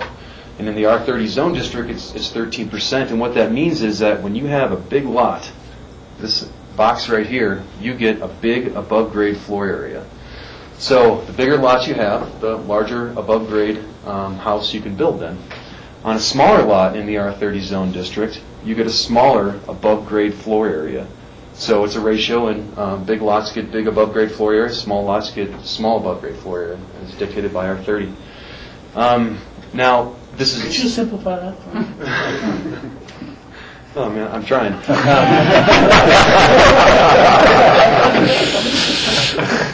Now, the R30 zone district for Meadowood is within our urban growth boundary, our UGB. And specific in our land use code, we have some zoning exemptions for lots with FARs, floor area ratios, within the urban growth boundary. And those exemptions currently are today 4,000 square feet for a subgrade or basement space, and 750 square feet for a garage. So if one wanted to max build out, a scenario in the R30, one would build up to their allowable floor area pursuant to their FAR, in this case 13%, and then they would build a 4,000 square foot subgrade space and a 750 square foot garage. And that is, majority of phone calls we get is what someone can build out in zoning, and this is the answer. This is what you are regulated to in Pickens County. So that's zoning in R30. Now, I'm going to put this away because this does not apply anymore. We are going to talk about growth management, which is also depicted in this blue box here. Growth management was instituted in 1978 and is Chapter 6 of our land use code. And basically, this is my depiction of Pickens County, the boundary right here. Very good. Our current growth management exemption for the entirety of the county, for all of Pickens County, is 5,750 square feet. And that was instituted in 2006, where we made 5,750 applicable to all of the county. We also, in 2006, when we wrote our land use code, we instituted a 15,000 square foot maximum, meaning that no matter what your floor area gives you, whether you're on Red Mountain or somewhere else, you can have a max floor area of 15,000 square feet. So what this means is that someone can build floor area up to 5,750 square feet, exempt from use of transferable development rights, TDRs, or growth management quota systems, our growth management Chapter 6 in our land use code. If anyone wants to go above 5,750, then TDRs are required, or you have to get an allotment through GMQS, which is a biannual competition where we award floor area to basically good projects that can meet threshold and score enough points in our point system to get floor area. We so rarely get applications for GMQS. Really, what the market does is they buy TDRs and they come through special review to land those TDRs up to 15,000. Now, there are two caucus areas within the code that don't have a 15,000 square foot max, and that's the Emma caucus and the Snowmass Capital caucus. And the frying pan. Frying pan. Oh, and the frying pan, correct. They have smaller limitations. They have smaller limitations. Emma and Snowcap have an 8,250 floor area cap, meaning you can only land one TDR in those two caucus areas. And then in the frying pan, they have an overlay zone district that is 4,000 square feet. So that's growth management. Now we're going to meld these two things together here. So we have zoning and we have floor and growth management. And Meadowood subdivision is very unique because they have a specific resolution that I attached in your packets. And that resolution says, and our land use code says, that their growth management exemption is their allowed floor area plus 2,528 square feet. And it's quirky and it's different, and it's outlined in the resolution, and it's in two places in our land use code. And the implication of this is that when you are a big lot in Meadowood subdivision, you can potentially have a big growth management exemption. And I use just this number, 7,500 square feet of growth management exemption, because of this resolution right here, allowing that extra 2,528 square feet. Now, there are some instances in Meadowood where there are some small lots, and their small lots potentially can only dictate them having a growth management exemption of 4,750 square feet. And that is very quirky and very, well, I should say not clear, because the entirety of Pickens County has a 5,750 square feet growth management exemption. And what staff wanted to do was clarify the land use code in those two parts that says that 5,750 square feet is the growth management exemption for all of Meadowood. And the way we structured the code is that these small lots that don't hit 5750 for growth management, not zoning, but growth management, can have that 5750. And that makes it equitable and clear. It provides the same growth management exemption for all of Pickens County. Very good, Mike. Very good. Ouch, I mean, it was... That was very helpful versus the narrative. I just have one question. And when I was looking at the Exhibit D on 9 of 12, it looks as if what you're allowing is the small lot, in your example, to go up to 5750, but the big lot would be able to develop whichever is greater. Am I reading that right? Yep, and that greater would be that right there, what they're allowed pursuant to that resolution. Depending on the size of the lot. Yes. Exactly. That was just throwing numbers out to get the board in. The reason I was asking that is that particular resolution that is included at the end of the packet is a function of litigation that the county was involved in with the Meadowood Homeowners Association a long time ago. I'm not sure when that was done. But at any rate, there was some ambiguity within the language on the PUD plat for Meadowood. And the county took a strict interpretation. Meadowood argued for a looser one. Meadowood prevailed. And that resolution was a consequence of that litigation. So we would, I think, be in a situation of a problem if we were rolling back the language in that resolution. But what you're doing here is really just expanding the language in that resolution, relaxing the limitation on some of the lots. That's how I'm reading this. Is there a different intent? I think that's correct, but the clarification is that we're not changing zoning. We're talking about growth management. Right. That's all right. Yep. That's right. And also, some of you will remember when we adopted that 5750 countywide growth management exemption, that was controversial. Meadowood was here and said, okay, if you make this change and treat us differently. And that's what we did, and that is the result. And all we're doing is making it very clear that the small lots are going to get treated like the larger lots, and they're also going to have a 5750 exemption if they can't get to it with their floor area and the 2,528 square feet. And we're just trying to be equitable and clear. Okay, good. Questions? Rachel? Well, I'm assuming this, but you can reconfirm for me. They would still have to abide by any height limit, any side yard setbacks, and things like that. So it doesn't give them any waiver to get to 5750 if the box is too small. And then all of these will get the still remaining 4,000 square feet subgrade if they can accomplish it on again, within the side yard setbacks and everything. Okay, thank you. Any other questions or comments? Has the Meadowwood subdivision been included in this discussion at community development? Yeah, it actually, and what we are trying to put in writing is how we have been administering this, because it's a clarification in our mind, because it was the fair thing to do. So they're aware of it. I did email them about the code amendment. And they are comfortable with it, and it's something they'd like to see. Yes. Okay, is that all right for right now? We have one more thing to go? We have Two more? two more. Okay. Wishful thinking. Yeah. So this will be Exhibit E of the board's ordinance, page 10 of 12.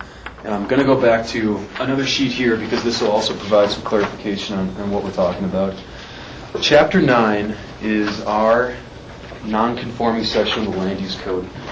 And it talks about legal non-conforming structures within the county.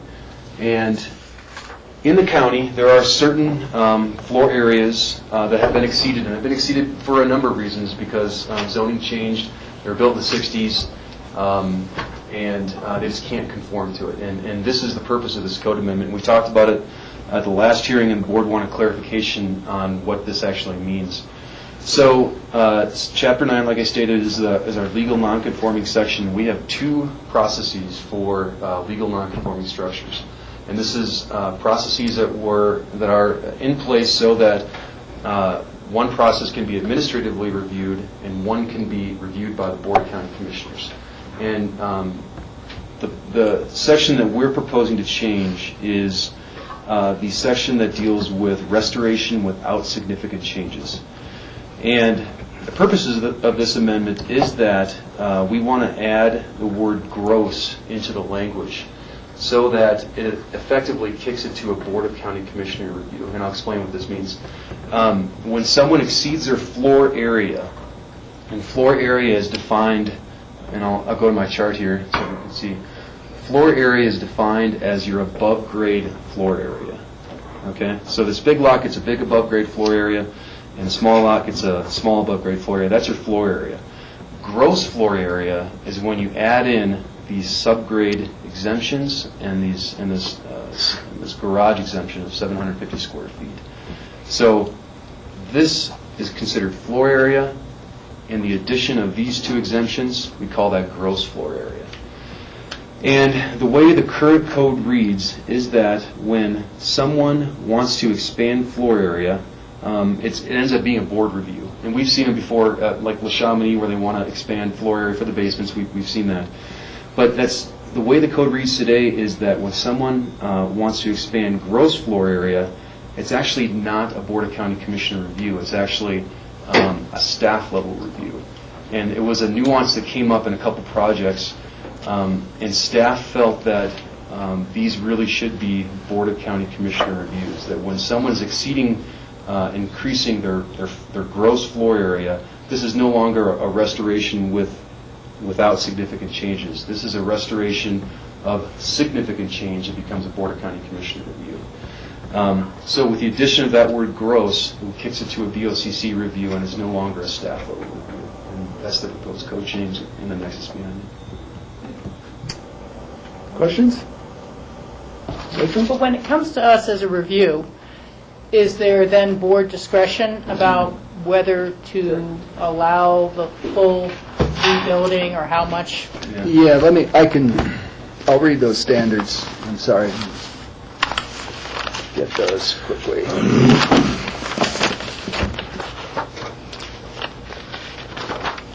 The standards with significant changes are Board of County Commissioners finds that any adverse impacts of the nonconforming use or structure on the neighborhood or the county as a whole to be tolerable. The structure or use is consistent with the adopted master plans for the area. The applicant demonstrates that the purpose of the development is to meet practical difficulties and hardships that arise from the existing restrictions upon repair, alteration, or restoration, and that it will improve the function and appearance of the structure. Those are the criteria that the board would use to determine whether or not an expansion of an existing non-conforming structure is appropriate. Okay, and let me just follow this one or two more steps. With the riparian setback code of 100 feet from the high water mark, there are now a lot of non-conforming structures to that code. And I realize there are some additional language within that section that allows someone to expand or not. But that expansion of those non-conforming uses would now, with this addition of the word gross floor area, definitely be kicked up to this board. Yeah. Well, no, actually not, because that's a nonconformity by virtue of a setback. These are nonconformity. The code amendment we're proposing is by virtue of exceeding your allowable floor area. So Okay. two separate things. Thank you for that. Thanks. Okay. Anything else? I'm okay with it. I appreciate the explanation. Okay. Last one. This is the last one. This is Exhibit F, and this is our grocery store definition. And this is unchanged from the last definition that staff proposed. And I know that Rachel had brought up some concerns about it, but when I was checking the nods from the board, it seemed like there was a majority that said this was okay. But if not, let us know, and we can alter it too. Why don't you just read it for the public? Oh, sure. So grocery store is not defined in our code, but we would define it as means a retail establishment that is primarily engaged in sales of packaged food and produce rather than food prepared for consumption on the premises or other goods. Okay. Everyone live with that? I'll live with that. Live with that? Okay. Great. That was easy. The last one.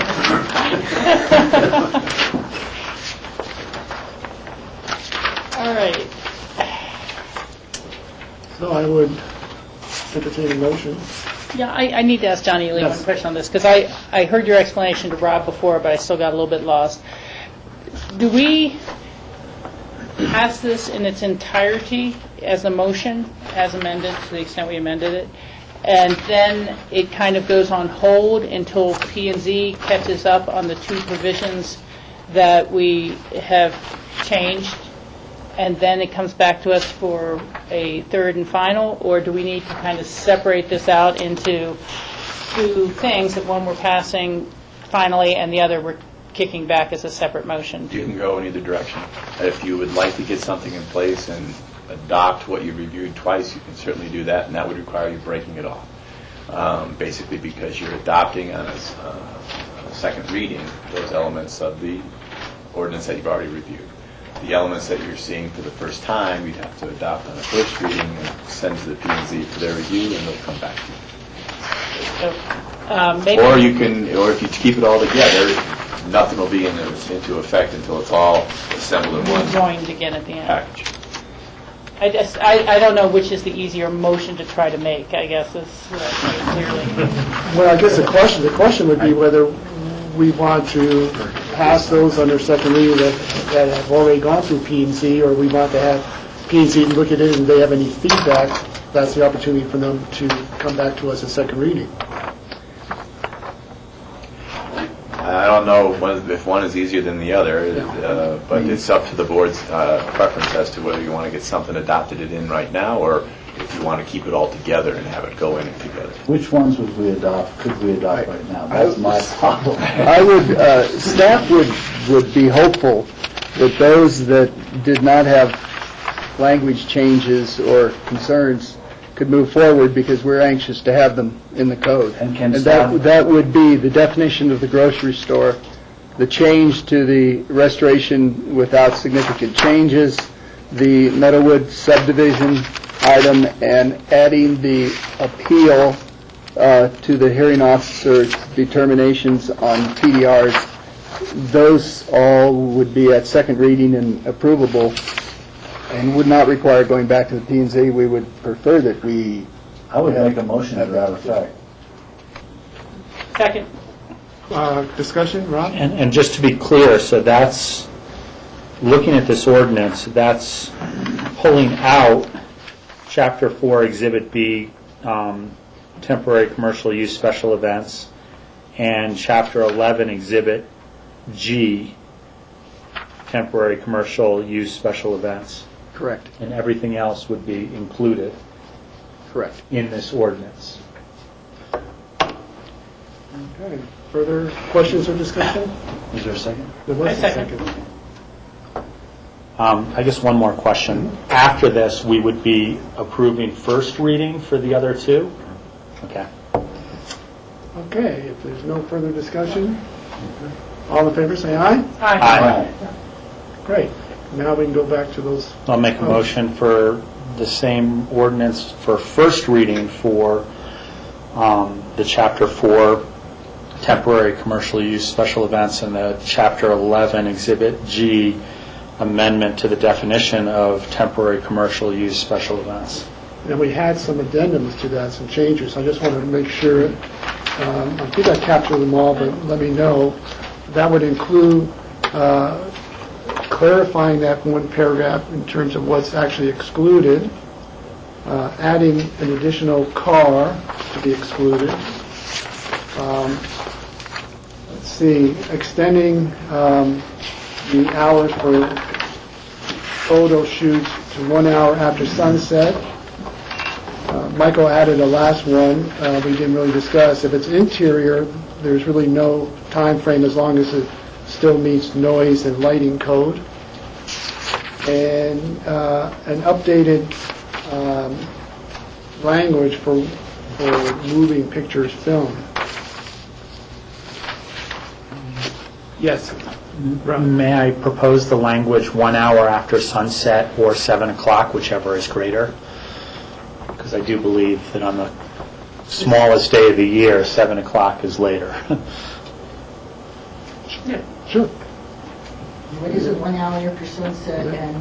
Or 7 o'clock p.m., whichever is later. Steve? Do we want to have wording for unmanned aerial vehicles added also? Removed. Remove that.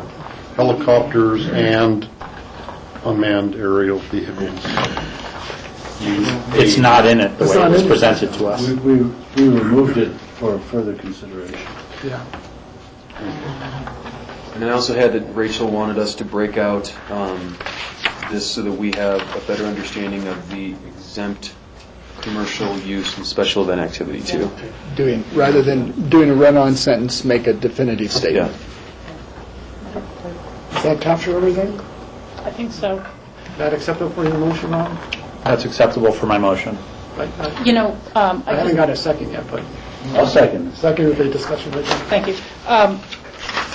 I think that as we send this back to the Planning and Zoning Commission, we should have a little bit of a footnote which can be conveyed by staff, but that, you know, we acknowledge that maybe this is as far as this work has gotten so far, and we would like to be able to update the codes at least in a first step type of fashion.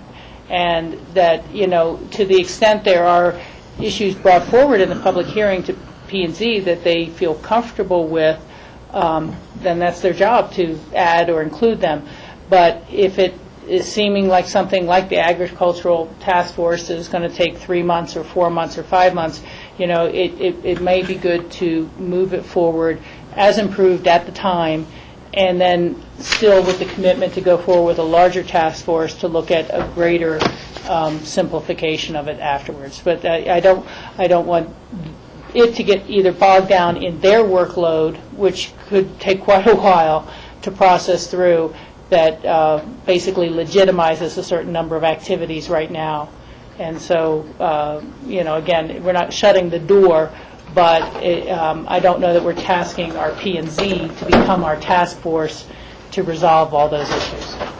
Yeah, I think I understand. We want to try to limit them to these proposed code amendments and the language in them and that they make a recommendation on that would come back to you Yeah, in a timely fashion. And again, if there's simple or anything like this, it's not to close it down, but if it's something that is going to then send us all in a circular direction and we don't even get any improvement for a lengthy period of time, that would not be our intent. And then to add on to that, I think what I saw nod ahead was that we would be receptive to forming a committee to further work and refine these codes. So again, so P&Z does not have to get into that minutia. That would be our recommendation. And then also, P&Z, will they have the opportunity at some form or fashion, print or media, or on grassroots to sort of view our discussion of this so they understand some of the issues and so they don't have to rehash? I can let them know that it is available on their computers to watch this session. Yeah. Maybe if we can get them a link to this portion of it, that'd be great. It just seems like that would actually speed up their discussion and process if they've had the opportunity, so they don't have to sort of go through this whole... Depends. I understand that. Anyway.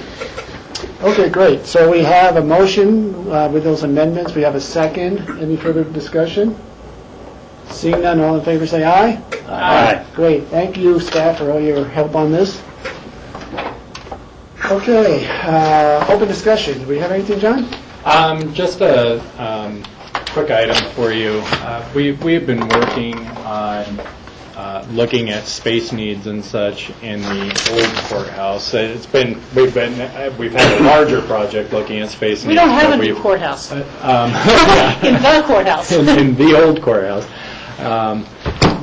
And I just wanted to let you know that as we've been working with departments there, we particularly had a crunch in space with our APD, Aspen Police Department and Sheriff's Department. We've had discussions with the sheriff and our new DA coming in and looking at the square footage per an employee there. There was a large difference, and we've reached an agreement to actually switch the office suites coming up probably in this next few weeks. We still have to put the timeline together for it, but that the sheriff's department, so being the sheriff, under sheriff, operations manager, records specialist, and their admin staff would be moving up in the space that's currently occupied by the 2.5 FTEs in the DA's office. And the DA's office, which is on the first floor, those positions would be moving down into that what's currently the sheriff's suite, and it allows us some more flexibility to give both the APD and Sheriff's Department operations some more room. And so we've been working with everyone on this for some time and have developed a plan.